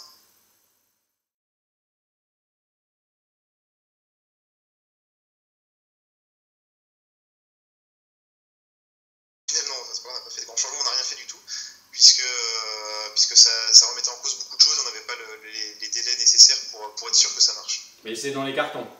C'est dans les cartons, enfin, le truc est bien noté, enfin, ça, y a pas de souci, et je le reconnais, moi, même quand j'utilise la protection, quand je joue, des fois, et je me dis, mais j'aimerais bien que tu te pousses, mais voilà, c'est pas si simple que ça à corriger, c'est toutes ces questions de placement, voilà, c'est vraiment pas évident. Je comprends. Et justement, pour ce qu'on parlait de la protection, est-ce que tu peux nous parler un petit peu de la gestion de l'oreillette sur cette édition 2015 ? La gestion de l'oreillette n'a pas du tout été une priorité cette année. On n'a pas fait de changement. Ce sera les mêmes ordres, le même fonctionnement avec une oreillette circulaire. D'un point de vue ergonomique, le focus qu'on a eu a plutôt été sur ressortir les informations pour le joueur. C'est-à-dire qu'on a mis en place une nouvelle interface qu'on appelle, en français on l'a appelé course info, qui permet d'avoir qui est échappé, qui prend des relais, quelle est la position de ce coureur-là au classement général. On trouvait que c'était des fois difficile de prendre des décisions parce qu'on avait du mal à aller trouver l'information, ou alors il fallait se souvenir du classement au départ, c'était un petit peu compliqué. Donc là, on a plus travaillé là-dessus cette année pour que le joueur, à tout moment, il puisse avoir dans l'échappée, le plus dangereux c'est lui, pour le maillot à pois, pour le maillot vert, pour le maillot jaune. Toutes ces informations-là qui étaient un petit peu diffuses ou pas disponibles avant, maintenant on les a en permanence. Et on a plus travaillé sur ce côté-là et on peut l'utiliser en même temps que la Teamcom. Mais on peut ouvrir la Teamcom, la course, dans un moment de calme, on ouvre la Teamcom, on peut analyser le classement et voir ce qui se passe et savoir si on doit rouler, attaquer ou pas. Eh bien ok, mais effectivement j'avais pu le constater de visu lors de la journée de playtest. Et du coup on a rajouté aussi les distances au sprint intermédiaire. D'accord, et justement. Donc on les a pas rajoutés l'année dernière, il y a eu un bug a priori qui touchait la version PlayStation 4 où on est passé à travers, on n'a toujours pas trouvé pourquoi. C'était vraiment un bug pur et dur et c'était pas une feature de l'avoir enlevé, c'était vraiment un bug qui nous a échappé. Et on se pose encore la question de comment il nous a échappé puisqu'il est tellement visible que voilà. Ouais, je me rappelle. Et bien, justement, dernier point sur ce mode de jeu classique du Tour de France, est-ce que ça va plus batailler, on en avait déjà parlé, pour le classement grimpeur et le classement maillot vert, les sprints intermédiaires Alors là, sur le classement maillot vert, on a travaillé sur le fait qu'il soit impossible maintenant d'attaquer avant un sprint intermédiaire pour aller choper les points avant les sprinteurs. Ouais. Pour rendre le classement plus cohérent. On a travaillé aussi pas mal sur le classement de la montagne pour que les coureurs qui sont intéressés par le classement, ils tentent de s'échapper et de prendre la bonne sur l'étape de montagne. On est super satisfait du résultat. Par contre, avec le Tour de France 2015, le parcours officiel du Tour de France 2015, ça devient très difficile quand même pour un non-favori de gagner le maillot à points. On s'est rendu compte que la répartition des points du Tour de France fait que, avec les points doublés aux arrivées au sommet, les favoris, comme ils se battent pour le maillot jaune, en général, ils laissent très peu d'opportunités aux baroudeurs d'aller au bout. Et donc, c'est vraiment, vraiment costaud d'aller chercher le maillot à pois cette année. D'accord. Eh bien, on va voir ça, je suis impatient. Enfin, costaud d'aller le chercher avec un baroudeur, quoi. Je vois.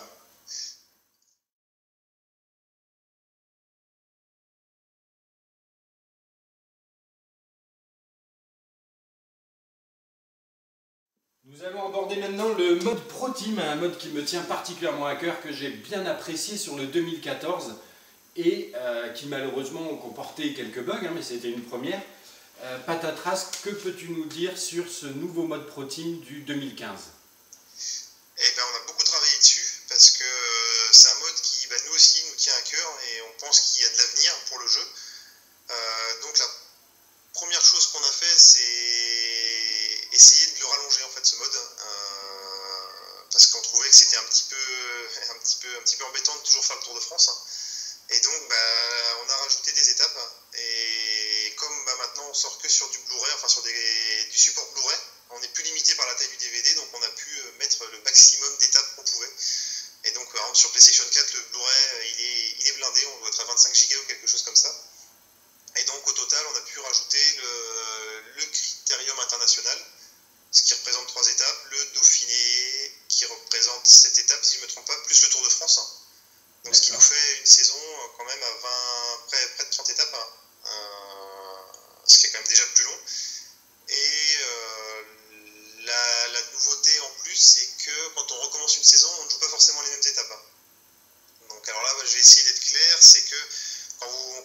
première saison, on va dire, on fait l'étape 1 du critérium. Et par contre, quand on va jouer la deuxième saison, comme on a déjà joué l'étape 1 du critérium, on jouera une variante. C'est-à-dire qu'au lieu de faire Conca à Bastia, on fera une autre étape qui s'appellera, je sais pas, Porto Vecchio Bastia. On a repioché dans notre base de données d'étapes qu'on avait créées pour avoir une variante. Donc dans le jeu, on retrouvera donc des étapes, des DLC qui sont sortis en 2013, ainsi que les étapes du Tour de France 2014. D'accord, ouais. Donc la première année où on jouera le Tour de France 2015, et l'année d'après, par contre, on reviendra sur le Tour de France 2014. Et la troisième saison, on fera un random, c'est-à-dire que ce sera un mélange entre des étapes du Tour 2015 et du Tour 2014, de sorte à ce que tous les ans, on ait des parcours différents. D'accord. Donc à chaque saison, c'est pour varier un peu les plaisirs, pour faire en sorte que les Tours de France soient pas tout le temps les mêmes. Et donc ce qui se produit, que des fois, il y aura des Tours de France qui seront un peu plus montagneux ou des fois un peu plus plats. Ça dépendra du random en fait. Il y a une chance sur deux pour qu'une étape sorte. Et donc, par exemple, ce qui peut arriver, c'est qu'il y ait deux étapes de pavés, l'une après l'autre. C'est quelque chose qui n'est pas censé arriver en vrai, enfin que le Tour de France n'a jamais fait, mais qui pourrait arriver en jeu. Donc ça c'est juste de l'aléatoire. Ça, on ne le maîtrise pas. Et à chaque saison, on fait un nouveau calendrier. Et donc ça, je pense qu'il y aura des trucs sympas qu'on voit pas forcément en vrai et qui pourront renouveler l'expérience à chaque saison.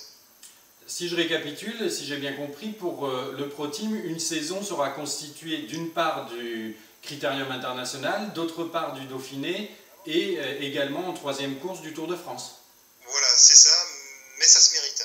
Parce que quand vous allez commencer la première saison, vous participez au Critérium International, mais par contre, si les résultats ne sont pas suffisants, vous ne serez pas invité au Dauphiné.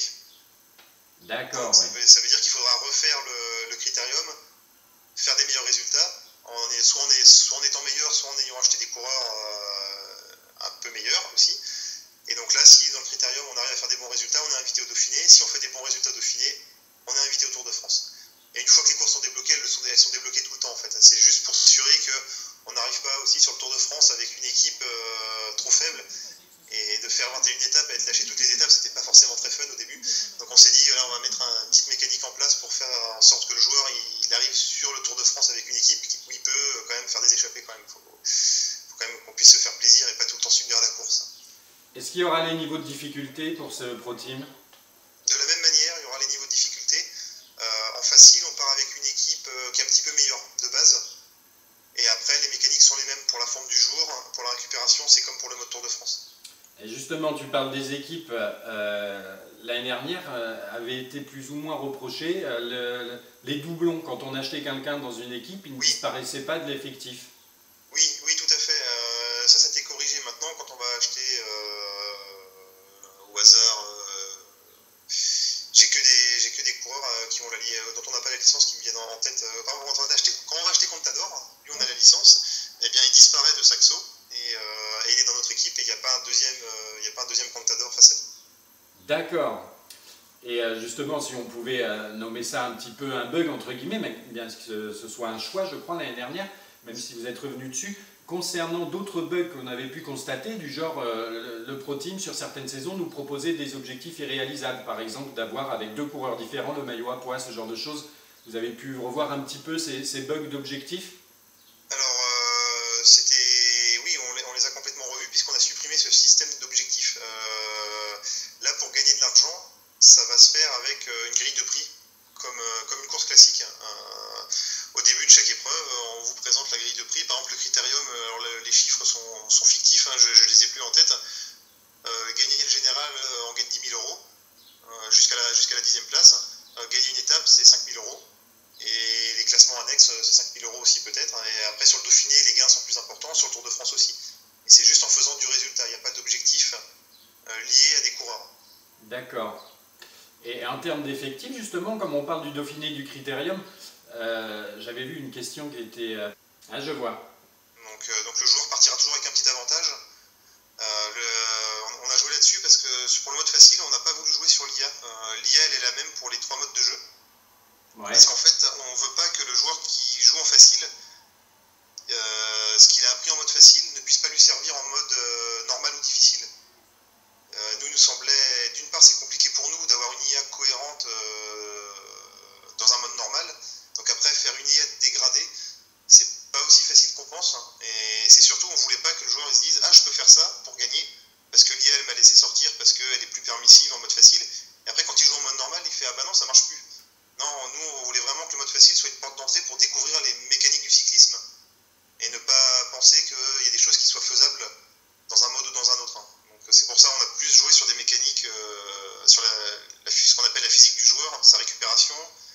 sa forme du jour, des choses comme ça, mais l'IA par contre elle réagit elle, toujours de la même manière.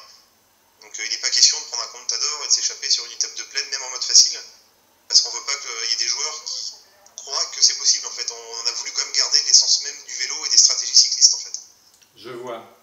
Et justement, tu évoques les échappées, j'ai pu voir sur les différents forums et le constater, puisque je joue depuis l'édition 2012. Beaucoup de gens reprochaient un petit peu cette année que les échappées, en étape de plaine en tout cas, n'allaient quasiment jamais au bout. Alors sur le 2013, c'était quand même assez régulier si on la gérait bien. Là, vous avez fait quelque chose de différence au niveau des échappées par rapport aux autres éditions? On a travaillé sur les échappées, mais plus pour le côté de pouvoir s'échapper. D'accord. Pas forcément sur le côté aller au bout. Normalement, on arrive sur des réglages, nous en interne, où il est possible d'aller au bout. Après, c'est assez dépendant de la volonté du peloton. C'est vrai que le joueur, c'est quelque chose d'assez aléatoire, en fait. Un peu comme en vrai, en fait. On n'a pas on n'a pas la main, en fait, pour décider du sort. C'est plutôt le peloton, en fait, qui va décider si oui ou non. Il laisse partir l'échappée, oui. Voilà, il laisse partir. Enfin, laisse se développer, oui. La nouveauté de cette année, elle est plutôt liée à la forme du jour, c'est-à-dire que si vous avez des sprinteurs qui sont tous dans une forme du jour exceptionnelle, il y a très peu de chances pour que l'échappée aille au bout parce qu'ils vont faire rouler leurs équipiers. Alors que par contre, si tous les sprinteurs ils se sentent pas super bien, là l'échappée, il y a plus de chances qu'elle aille au bout. Parce qu'ils vont peut-être moins vouloir faire rouler leurs équipiers parce qu'ils sont pas dans une super forme. Donc c'est là-dessus qu'on joue. Avant, c'était quand même assez aléatoire, c'était plutôt du random. Alors que maintenant, on a vraiment quelque chose sur lequel se baser. Là, ça, le joueur ne le sait pas en course, par contre. Mais nous, maintenant, on a quelque chose de plus tangible pour gérer ce phénomène. Ok. Je voulais te poser une question qui revenait aussi sur vous, sur votre forum d'ailleurs. L'échelle, c'est toujours un cinquième, tu confirmes? L'échelle, c'est toujours un cinquième. Et je sais qu'il y a beaucoup de discussions, notamment sur nos forums officiels, où il y a des joueurs qui apprécient énormément l'échelle 1,5 du premier et du deuxième opus, il me semble, mais pour des raisons de production, c'est totalement impossible pour nous maintenant de revenir en arrière. Et même d'un point de vue design du jeu, je trouve, nous en interne, les sections, on pense que c'est une très mauvaise chose.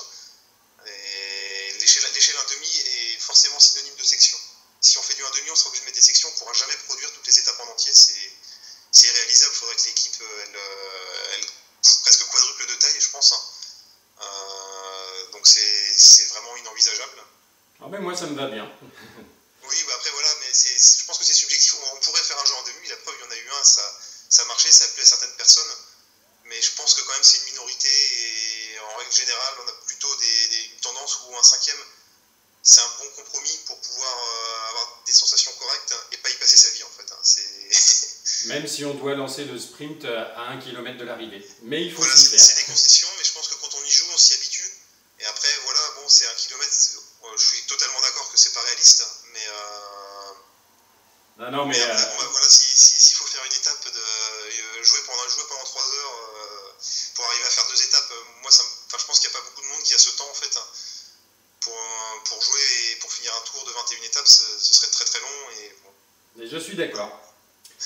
Est-ce que tu peux nous dire par rapport aux effectifs, est-ce que le système des notations un petit peu, et en particulier des coureurs qui ont fait des exploits récemment, comme des coureurs français en particulier, à la Philippe, Sénéchal, qui ont bien marché, comment vous avez géré un petit peu au niveau des notations, et est-ce qu'il y a une mise à jour des stats de prévus, ce qui n'avait pas été le cas sur le 2014? Alors, quand tu parles de mise à jour, excuse-moi, je te tutoie. Si oui, bien sûr. On fait comme ça. Si, au niveau des notations... Oui, les notations des coureurs, et puis sur les anciens opus, il y avait un DLC qui sortait en courant d'année avec la mise à jour des stats. Le DLC n'a pas été fait l'année dernière. J'ai pas de raison officielle, parce qu'en fait, on pensait le faire, ça s'est pas fait. On est très vite reparti sur le Tour de France 2015. Et justement, sur le 2015, vous avez prévu quoi? On savait qu'on ferait pas de DLC course, ça avait été acté assez tôt. Et au final, la mise à jour, je pense qu'il y a peut-être une incompréhension, c'est qu'elle faisait partie des DLC, la mise à jour. Et en fait, on l'a pas fait. Et c'est après coup, on s'est dit, on l'a pas fait. En fait, il y a eu un petit micmac de ce côté-là. Pour l'année prochaine, pour 2015, je sais pas si on en fera une, je ne promets rien. Mais c'est juste que l'année dernière, il y a eu une sorte de flottement. Et puis après, on a commencé le développement du 2015 et c'était en quelque sorte trop tard. Mais pour les effectifs de base du 2015, vous vous êtes basé sur quoi? Pour le 2015, alors moi j'ai fait un gros travail cet été justement pour remettre tout à jour, sachant que là, la DB qui va être livrée dans le jeu, les notations ont été terminées après Liège-Bastogne-Liège. On n'a pas pris en compte par exemple le Tour de Romandie, donc la victoire de Zacharine. Zacharine ne sera pas au niveau qu'il a pu avoir sur le Tour de Romandie. D'accord. Et par contre, Alaphilippe a bien été pris en compte. Sénéchal aussi. Sénéchal, l'année dernière, j'ai vu qu'il y avait vraiment une grosse erreur, c'est-à-dire que l'année dernière, il n'a pas du tout été mis à jour, puisqu'il était à 55 partout, il me semble. Enfin, dans toutes ses notes, il avait 55, donc ça, c'est typiquement le cas d'un coureur qu'on a oublié, mais à coup de pas. On n'a pas fait le nécessaire sur ce coureur-là. Parce que ce qu'il faut savoir, donc, comment ça fonctionne, c'est on est 3 ou 4 à peu près dans l'équipe, où on discute des coureurs, des notes, et ça se fait avec des gens de Pro Cycling Manager. Et après, nous, on a quelques petites spécificités qui font que Pro Cycling et Tour de France n'ont pas les mêmes notes. C'est que nous, on se base quand même avec l'objectif que c'est les performances des coureurs sur le Tour de France. Oui, je vois. Par exemple, Pro Cycling Manager, ils ont un cas concret, par exemple, c'est Nibali est plus fort en pavé, il me semble, dans le Tour de France, par rapport à ce qu'il a fait sur le Tour de France, que dans Pro Cycling Manager, parce que Pro Cycling Manager, on sait que sur Paris-Roubaix, il fera rien, donc il ne faut pas que Nibali non plus se mette à pouvoir gagner Paris-Roubaix, par exemple, sur Pro Cycling Manager. Donc c'est des différences entre les deux jeux. Après, comment est-ce qu'on évalue les coureurs?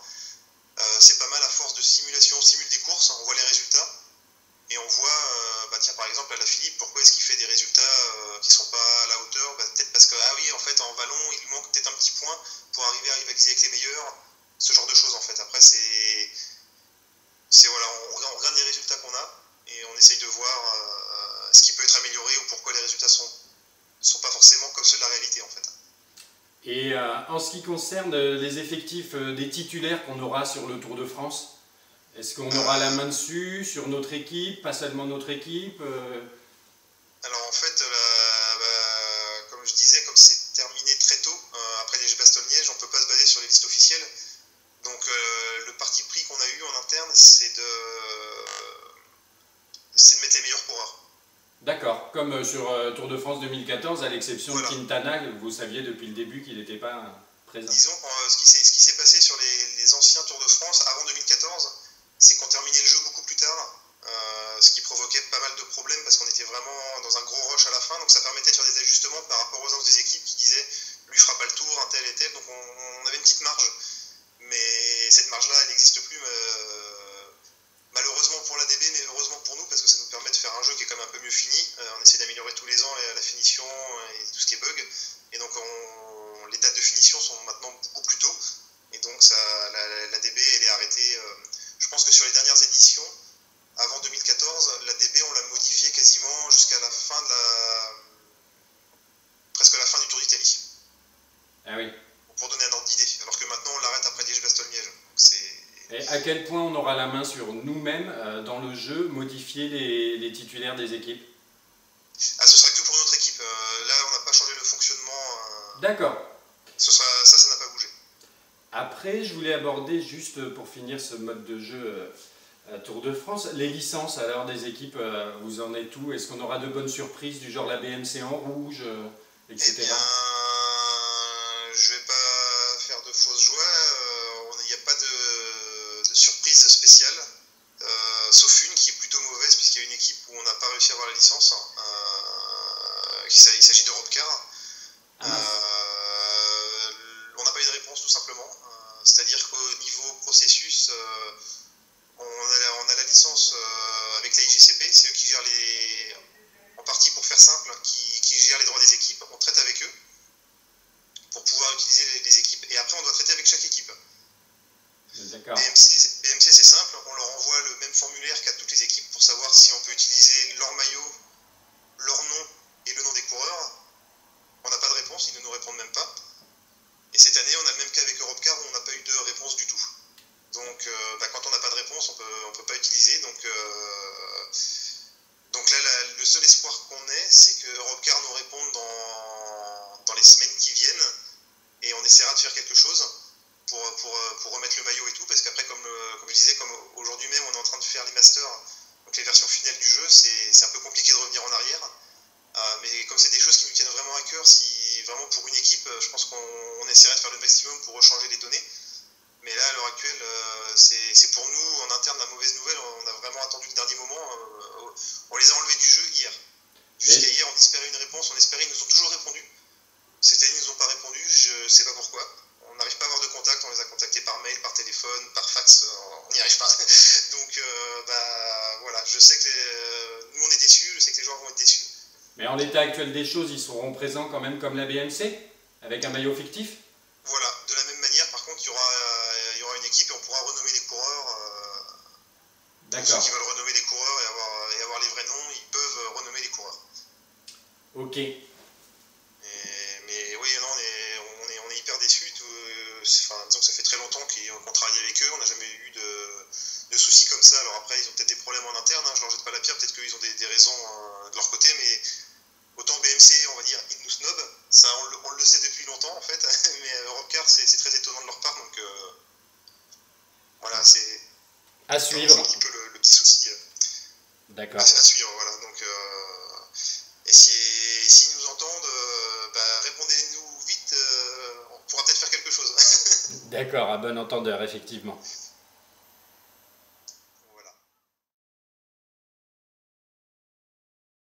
Alors, Patatras, concernant un petit peu, si tu peux nous parler de certaines améliorations graphiques éventuelles qu'il y aura eu en termes de décor, d'animation. Je t'avais déjà dit que les animations, j'en trouvais certaines un peu bizarres, du genre des sprints en montagne, etc. Que peux-tu nous dire sur les améliorations graphiques? Alors, d'un point de vue graphique, bon, il faut tout de suite distinguer la PS3 des autres plateformes. La PS3, on n'a pas fait d'efforts supplémentaires. Les améliorations graphiques, elles concernent surtout la next-gen, où on s'est surtout concentré sur l'ambiance cette année. On a refait toute la foule en montagne pour vraiment avoir une foule qui s'avance sur la route. Ah, comme sur le 2012 un peu, ouais. Et qui s'écarte sur notre passage. On a aussi travaillé sur, on a rajouté quelques petits détails qui manquaient, comme les dossards pour les versions next-gen. Ouais. On a aussi les noms sur la route, les tags, qui rajoutent pas mal de choses au niveau ambiance. Donc quand on est en montagne, on peut voir les noms inscrits sur la route. Et sinon, en termes d'animation, il n'y a pas eu de refonte majeure. On a pris les retours, par exemple le retour que tu évoquais sur les attaques, les animes un peu bizarres. On a modifié quelques animes, on en a rajouté quelques nouvelles. On a fait quelques réglages pour que certaines qui se déclenchaient dans des conditions pas terribles, que ça passe mieux en fait. Mais il n'y a pas une grosse refonte du système d'animation. C'est plutôt du réglage. D'accord. Et en ce qui concerne les maillots nationaux, non, on ne peut pas, hein, pour des contraintes de temps. Juste contrainte de temps parce que comme je disais, là, le jeu est terminé, donc si on met les maillots nationaux, ce sera les maillots nationaux de l'année dernière, et donc on sera plus raccord avec les maillots nationaux au moment où le Tour de France sera lancé. C'est vraiment une question de timing. Effectivement. Après, un petit détail sur le 2012, et je sais que je ne suis pas le seul à penser, il y avait pour les maillots distinctifs certaines équipes qui avaient un short assorti au haut. Pour le maillot à pois, c'était sympathique, ou maillot jaune ou maillot vert. Bref, est-ce que ça c'est revenu ou il n'y a que le haut qui change pour les maillots distinctifs? Non, en fait, il y aura que le haut, il n'y aura pas les cuissards assortis. Disons que c'était pas une feature, c'est qu'il y avait des maillots qui avaient été créés comme ça avec le cuissard directement par la communauté. Et là, on ne fait pas la demande de ces maillots-là pour le moment parce qu'ils ne sont pas officiels et comme c'est à la discrétion des équipes de faire ces cuissards ou non, ouais. On s'est concentré de rester sur l'officiel avec les cuissards officiels et les maillots officiels. D'accord. Bon, c'est dommage, il y a quelques couleurs qui s'assortissent mal, mais bon, c'est pas grave, on fera avec. Oui, je suis d'accord, il y avait certaines choses qui étaient plus jolies avec le cuissard assorti. En ce qui concerne maintenant le gameplay, une question bien importante et qui va de pair avec le niveau de difficulté entre guillemets, est-ce que tu n'étais pas sans savoir que quand on mettait l'oreillette en pleine descente, ça nous permettait de passer des virages à fond la caisse et ça pouvait fausser un peu des résultats. Moi c'est comme ça aussi que j'ai pu gagner certains tours avec des outsiders très mal notés. Eh bien c'est corrigé. Tout simplement, il ne sera plus possible d'utiliser l'oreillette dans les virages. Voilà, c'est aussi simple que ça, mais disons que c'est vrai que quand tu es passé dans nos locaux, on a pu en discuter et on ne pensait pas que c'était autant exploité par les joueurs.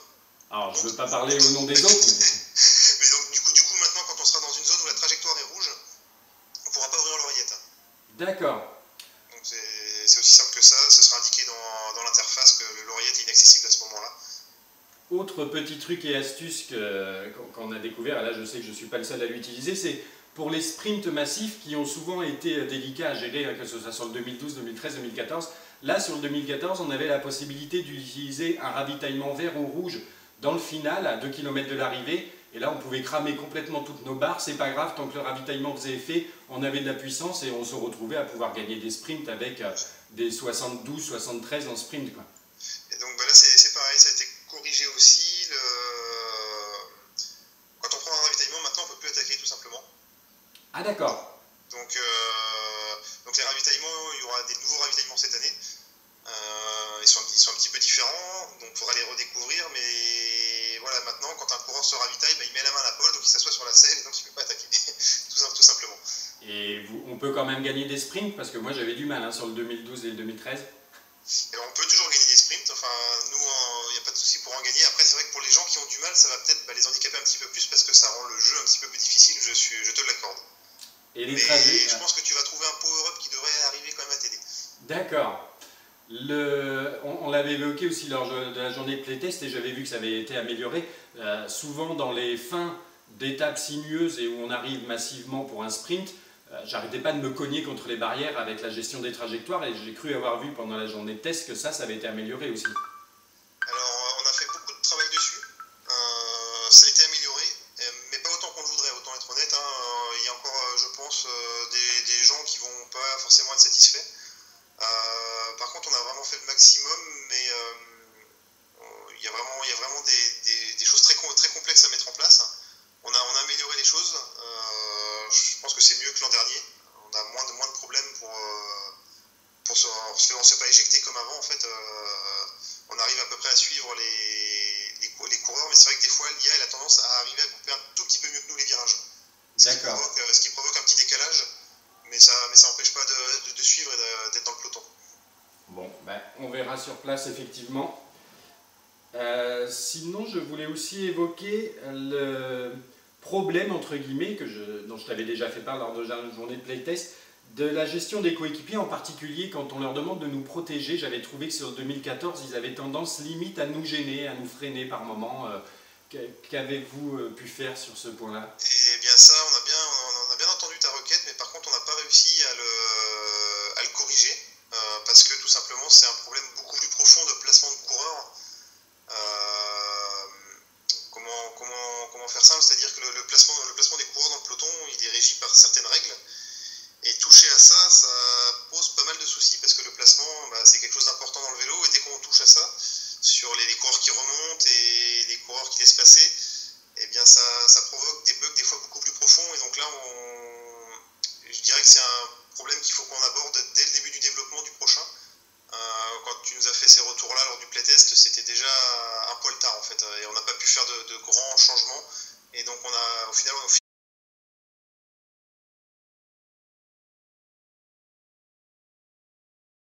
Salut, c'est Megadriver 16. On se retrouve aujourd'hui pour une vidéo particulière puisque nous allons aborder le futur jeu Tour de France 2015 qui est développé par Cyanide. Et pour ce faire, je vais être bien accompagné puisque on a au bout du fil Patatras qui travaille justement chez Cyanide et que je vais laisser se présenter lui-même. Bonjour Patatras. Bien, bonjour à tous, donc moi c'est Patatras, je suis game designer sur Tour de France depuis 4 ans maintenant, et donc j'ai aussi travaillé un petit peu sur les pro cycling au début ou pendant les 2 premières années, et là depuis 2 ans je suis exclusivement sur Tour de France, toute l'année, voilà. Ok, très bien. J'apporterai juste, avant d'entrer dans le vif du sujet, 2 petites précisions. À savoir que les images que vous voyez en fond, ce sont des images du Tour de France 2014, qu'il n'y ait pas de confusion. Le jeu Tour de France 2015 n'est pas sorti, Patatras va nous en parler dans quelques temps. Et la deuxième précision, c'est une petite mise en contexte, à savoir qu'avec Patatras, on s'est déjà rencontrés, puisque lors de ma journée de test sur le jeu Tour de France 2015, fin 2014, dans l'état d'avancement de développement dans lequel il était à l'époque. C'est Patatras qui m'avait accompagné lors de cette journée très sympathique dans les locaux de Cyanide. Donc voilà pour le contexte. Et ce que je vais proposer, c'est sur cette vidéo de procéder un peu par grands chapitres avec un premier qui sera le mode Tour de France où on abordera aussi les améliorations, graphisme, gameplay, etc. Un deuxième volet qui sera plus consacré au Pro Team et un troisième sur les autres éventuels modes de jeu que nous détaillera éventuellement Patatras. Avant de commencer donc avec le mode Tour de France, je voulais juste avoir quelques informations pratiques, si tu peux nous les donner Patatras, à savoir la date de sortie et les supports pour ce jeu Tour de France 2015. Alors, a priori, si tout se passe bien, le jeu sortira donc le 19 juin. C'est la date sur laquelle on est fixé. Je dirais que normalement on est dans les délais, puisqu'à l'heure où je vous parle, on est en train de faire les versions et on est en train de les envoyer chez Sony et Microsoft pour validation. Donc normalement, au niveau du planning, on est bien. Et donc il y aura une version PS4, PS3 et Xbox One.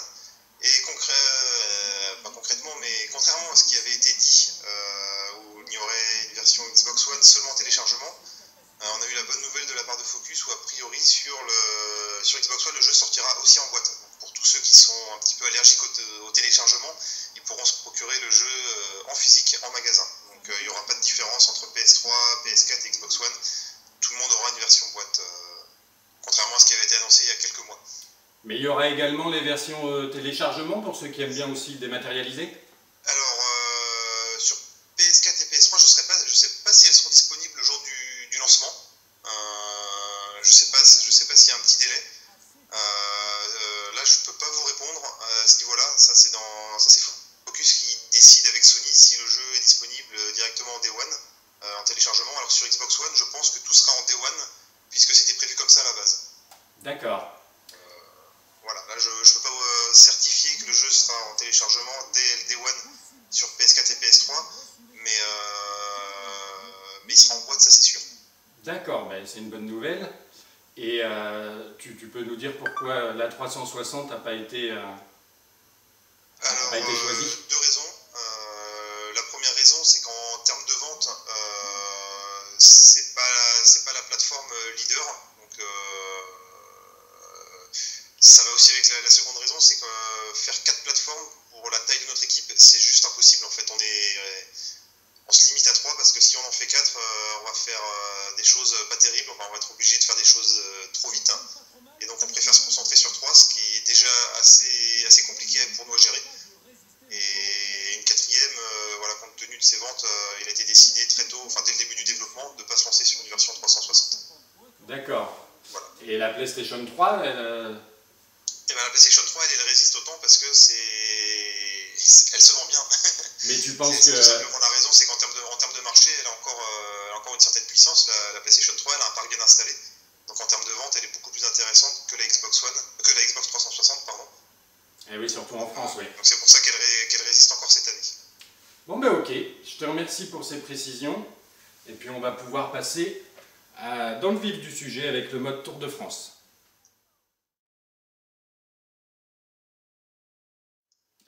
Alors nous allons aborder le mode Tour de France qui constitue a priori encore un mode très important, le mode classique entre guillemets de ce jeu, et on abordera aussi lors de ce chapitre sur le mode Tour de France les aspects, comme je disais, amélioration et potentielles nouveautés en termes de graphisme, d'intelligence artificielle, de gameplay, etc.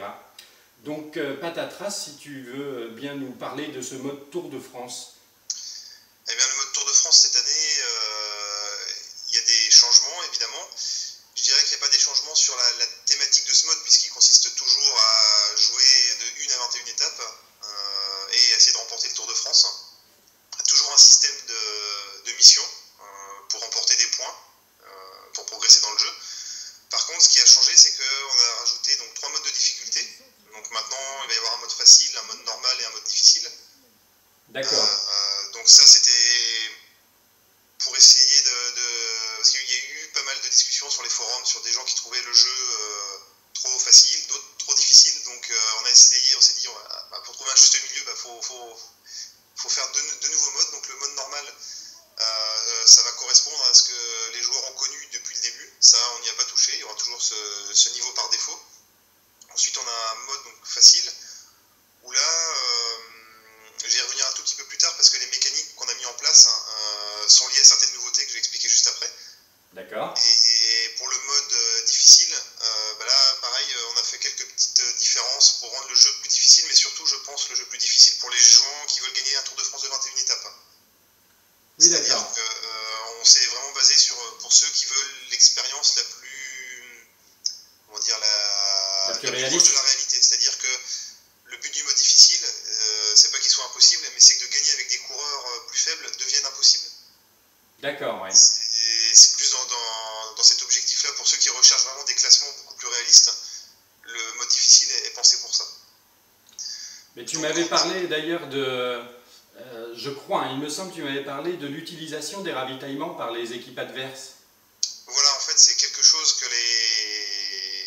les adversaires ne faisaient pas. Donc là, en mode difficile, ils vont se ravitailler aussi. Donc ce qui fait que l'avantage du joueur sera un petit peu gommé. De la même manière, le joueur en mode normal, il peut se mettre en position aérodynamique. Et là, l'IA, elle le fera de manière aussi optimale que le joueur. Donc ce qui fait que dans les descentes où on pouvait se mettre en position aérodynamique, aller vite et récupérer de l'énergie, l'IA le fera aussi. Donc oui, d'accord. On a gommé en fait les différences qu'il pouvait y avoir avec le joueur. Ce que le joueur était capable de faire, mais pas l'IA. En mode difficile, l'IA le fera aussi. Ah, ok. Donc le jeu est plus difficile, et une des mécaniques aussi qui va rendre l'expérience plus difficile, c'est que cette année on a revu ce qu'on appelle la récupération. Donc c'est l'énergie qu'on redonne entre deux étapes, Ouais. qui anciennement était très compliqué, pas présenté aux joueurs. Maintenant c'est quelque chose à part entière qu'on montre concrètement aux joueurs. Et en mode difficile, il faudra vraiment bien gérer cet aspect-là, sous peine d'être content de gagner une étape, d'avoir pris 2 minutes, mais le lendemain de le payer très cher en fait, parce que les efforts compteront beaucoup plus. Et tu m'avais parlé que des dans le états mode de... facile ou dans le mode normal. Tu m'avais parlé des états de forme d'ailleurs, je crois, l'introduction d'états de forme. Donc voilà, ça c'est une nouveauté de l'année. Donc on aura 5 états de forme qui vont de méforme, pas en forme, normale, en forme et forme exceptionnelle. Donc ils vont introduire des différences de performance par rapport à un état normal. Et donc il faudra s'adapter en fonction de son tour, puisque les notes ne seront pas définies par étape. Donc c'est-à-dire qu'on va commencer un tour, on arrive à l'Alpe d'Huez, on a une forme exceptionnelle, donc c'est cool, on va pouvoir en profiter pour essayer de mettre, soit de passer à l'offensive ou de mettre un petit peu le boxon dans le peloton. Mais par contre, si on a une forme négative, là on va peut-être plus jouer la défensive et plutôt essayer de suivre. Et donc l'objectif c'est vraiment que les parties soient différentes, que le joueur soit obligé de s'adapter à la forme qu'il va avoir. Et donc justement de ne pas vivre 2 fois le même tour, et de sortir un petit peu du côté rigide qu'on pouvait avoir dans les anciens opus. Et les états de forme, ils seront présents sur tous les niveaux de difficulté? Alors, ils seront présents dans tous les niveaux de difficulté. La différence qu'il va y avoir en mode facile, c'est que l'équipe du joueur, elle sera toujours avec des formes positives. D'accord. Alors que l'IA, elle aura des formes plutôt qui ont tendance à être négatives. Pertinente à ce propos-là, les équipes seront les mêmes que... Est-ce qu'il y aura des équipes supplémentaires pour ces courses-là, comme dans la réalité? Non, on travaille, on est toujours avec les mêmes équipes du Tour de France. La différence, en revanche, c'est que quand on fait le critérium, on ne va pas se battre contre Contador, parce que Contador, le critérium, en règle générale, il ne le fait pas. Je ne sais même pas s'il a déjà participé au critérium international. Donc on va avoir des équipes plus faibles sur le critérium. Par contre, quand on va arriver sur le Dauphiné, là, on va commencer à avoir quelques leaders. Et sur le Tour de France, on aura les meilleurs coureurs qui seront présents. Et toujours pas de classique, hein, tu viens de répondre à la question. Toujours pas. Je sais que beaucoup de joueurs les demandent. Pour l'instant, pas de classique parce que ça cadre mal pour l'instant avec ce qu'est le jeu, avec ce qu'est notre IA, puisque c'est le jeu avant tout pensé pour de la course par étape. Et on a pu nous le tester en local. On a fait, et oui, nous on a pu jouer à Paris-Roubaix en mode tour on a pu faire du Paris-Roubaix en interne et c'était pas forcément super fun. Il y a du travail à faire, disons que c'est pas aussi simple que ça. Le principal problème, c'est que par exemple, Paris-Roubaix fait 250 km et il n'y a que 50 km d'intéressant et que ça se passe toujours un petit peu de la même manière. Donc, à moins de prendre un Tom Boonen ou un Fabian Cancellara, et ben, la course se déroule toujours de la même manière et au final c'était assez lassant. Donc on trouve que les courses par étapes, il y a beaucoup plus de rebondissements et des objectifs à long terme, et donc pour l'instant on met le focus sur les courses à étapes. Après, ça ne veut pas dire qu'on n'est pas d'accord et qu'on ne le fera jamais. C'est juste que pour l'instant, dans le terme des priorités, nous les classiques sont juste un petit peu plus bas. Mais maintenant qu'on a bien amélioré le Pro Team, qu'on a mis du Critérium, qu'on a mis du Dauphiné, je pense qu'on va en discuter en interne. D'accord. Voilà. Et bien, justement, vu que les saisons se sont étoffées de 2 courses supplémentaires, est-ce que vous auriez mis en place une sorte de l'équivalent d'un classement UCI sur ces saisons? Alors, oui, je me suis posé la question de le faire. Le problème qui s'est posé assez rapidement, c'est que c'est quand même très orienté pour les coureurs de montagne, les courses qu'on propose. Et je trouvais pas ça forcément super fun qu'un coureur, qu'un sprinter ne puisse pas prendre part à ce classement en fait. Hein. Parce que l'idée c'était d'avoir un classement UCI, c'est le meilleur coureur de l'année.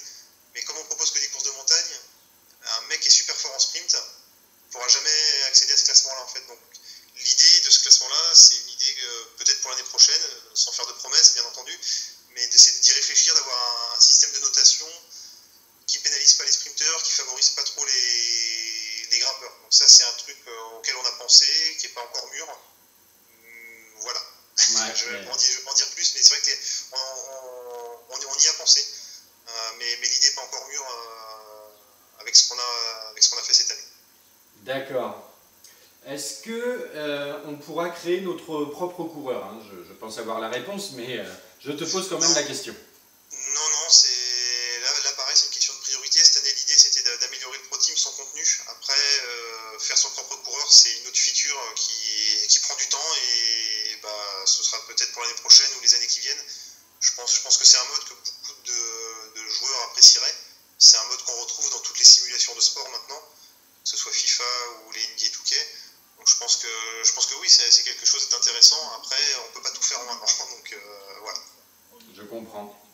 Dernier point sur ce mode Pro Team, l'introduction l'année dernière des légendes, hein, qui, moi j'avais trouvé ça très sympathique. Est-ce que tu peux nous en dire plus? Justement, je ne vais pas en dire plus, si ce n'est qu'il y en a plus. Mais je ne vais pas trop en dire parce que, voilà, on va dire que l'année dernière c'était quelque chose de complètement caché, qu'on n'avait pas annoncé. Maintenant, les joueurs s'y attendent, donc on peut en parler. Je peux dire qu'on en a rajouté. J'ai pas la liste en tête, mais on a dû en rajouter une dizaine, je pense. Sympa. Mais par contre, après, on a changé un petit peu leur fonctionnement, donc je laisse planer le sujet. D'accord, mais en tout cas, vous avez reconduit le système des légendes, c'est déjà une information. C'est-à-dire qu'au bout d'un certain moment, on pourra toujours acheter ces coureurs légendaires, à la différence près qu'ils ne seront pas aussi puissants que l'année dernière.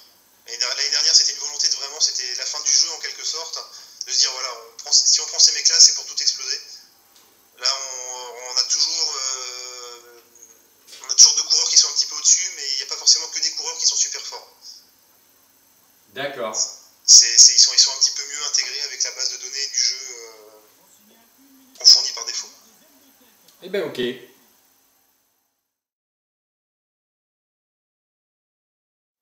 Nous allons passer maintenant aux autres modes de jeu après le mode classique du Tour de France et le Pro Team qu'on vient d'évoquer. Patatras, est-ce qu'il y a d'autres modes de jeu dans le Tour de France 2015? Alors oui, cette année, on a mis un nouveau mode de jeu qui s'appelle Descente. C'est un petit mode de jeu pour pas se prendre la tête en fait. C'est-à-dire que c'est des parties courtes, ça dure 3-4 minutes maximum, où ça consiste à descendre des cols le plus rapidement possible. Alors, on s'est rendu compte que les descentes de col, c'était quelque chose au final quand même d'assez technique. Pour preuve, il y a beaucoup de gens apparemment qui utilisaient le cheat de la Teamcom, enfin de l'oreillette, pour prendre les virages. Donc on s'est dit que ça pouvait être sympa justement d'avoir un mode spécial pour s'entraîner là-dessus. Donc au final, il y a 10 descentes et qui sont de plus en plus difficiles, et le but du jeu c'est de faire le meilleur temps, donc c'est très simple. C'est quelque chose qu'on avait commencé à expérimenter à l'été 2013 et que nous on trouvait sympa en interne, essayer de faire le meilleur temps. On trouvait ça sympa, donc là on s'est dit bon, on peut le proposer aux joueurs, je pense, ça peut être un truc qui peut permettre de jouer sur une petite partie de 10 minutes quand on n'a pas forcément le temps de faire une grande course. Voilà, donc vous pourrez découvrir ça, c'est tout nouveau pour cette année et vous pourrez tenter de battre les records. Donc c'est une sorte d'entraînement à la descente. Il y aura un classement associé? Alors, je vais répondre en même temps à une autre question, c'est qu'il n'y a pas de online cette année dans le jeu, donc non, il n'y a pas de classement associé. Donc là, pour l'instant, il faudra pour partager les scores, à l'ancienne, prendre des photos, entre guillemets, de son écran, et se les partager sur les forums, mais on n'a pas mis de leaderboard associé au mode descente. Ah ben, mais d'un autre côté, même s'il n'y a pas de online, on avait sur les éditions précédentes les classements de ceux qui gagnaient le plus de tours de 21 étapes, les meilleurs temps réalisés en chrono, etc. Alors ça, ils sont disponibles sur Xbox One, on les retrouvera via ce qu'ils appellent les Eurostats. C'est un système qui est mis en place par Microsoft qui permet de savoir combien de Tours de France ont été gagnés. Je sais plus, il y a différentes choses encore, je sais plus tout en tête. Mais ça, c'est disponible pour Xbox One. Par contre, sur la version PlayStation, on a enlevé les leaderboards pour deux raisons. C'est que ça nous posait beaucoup de problèmes pour la sortie du jeu parce pour la validation des leaderboards, c'est quelque chose qui prend pas mal de ressources, qui nous paraissait pas être un mode à nos yeux, qui nous paraissait pas être le cœur du jeu. Et donc on a préféré ne pas le remettre cette année. Sachant qu'on a découvert aussi quelque chose, c'est que les leaderboards entre différentes plateformes, notamment par exemple pour les temps des chronos, ne sont pas forcément comparables. Comparer le temps d'un chrono sur PS4 et le temps d'un chrono sur PS3, il y a des différences. Et donc on s'est dit qu'à partir du moment où c'est pas comparable entre plateformes, c'était quand même assez embêtant. Donc là, cette année, on a préféré s'en séparer pour essayer d'y repenser d'une manière différente pour l'année prochaine. D'accord. Alors maintenant que tu as abordé ce mode défi descente, est-ce qu'il y aura d'autres modes? On retrouvera les modes habituels multijoueurs en local, donc en écran splitté, que ce soit en coopération ou en versus, ça, on les a gardés. On aura aussi un déchauffement,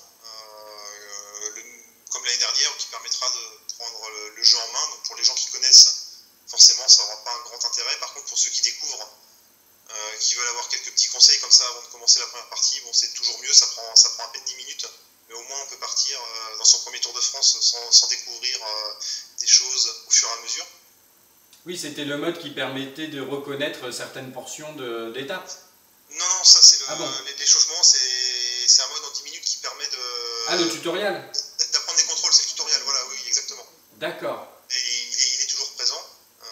Bon, c'est pas vraiment un mode de jeu, c'est vraiment pour les gens qui découvrent, hein. On est d'accord, hein. Les gens vont pas s'amuser à faire du tutoriel plusieurs fois. Et sinon, il y aura toujours donc l'éditeur de nom aussi, pour pouvoir renommer les coureurs.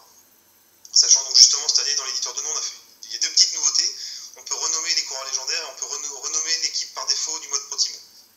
D'accord. C'est deux petits trucs, mais bon, pour ceux qui veulent personnaliser le jeu au maximum, c'est possible. Oui, d'ailleurs, on ne l'avait pas évoqué dans le Pro Team, mais il y avait eu un concours sur les maillots. La dernière, il y en avait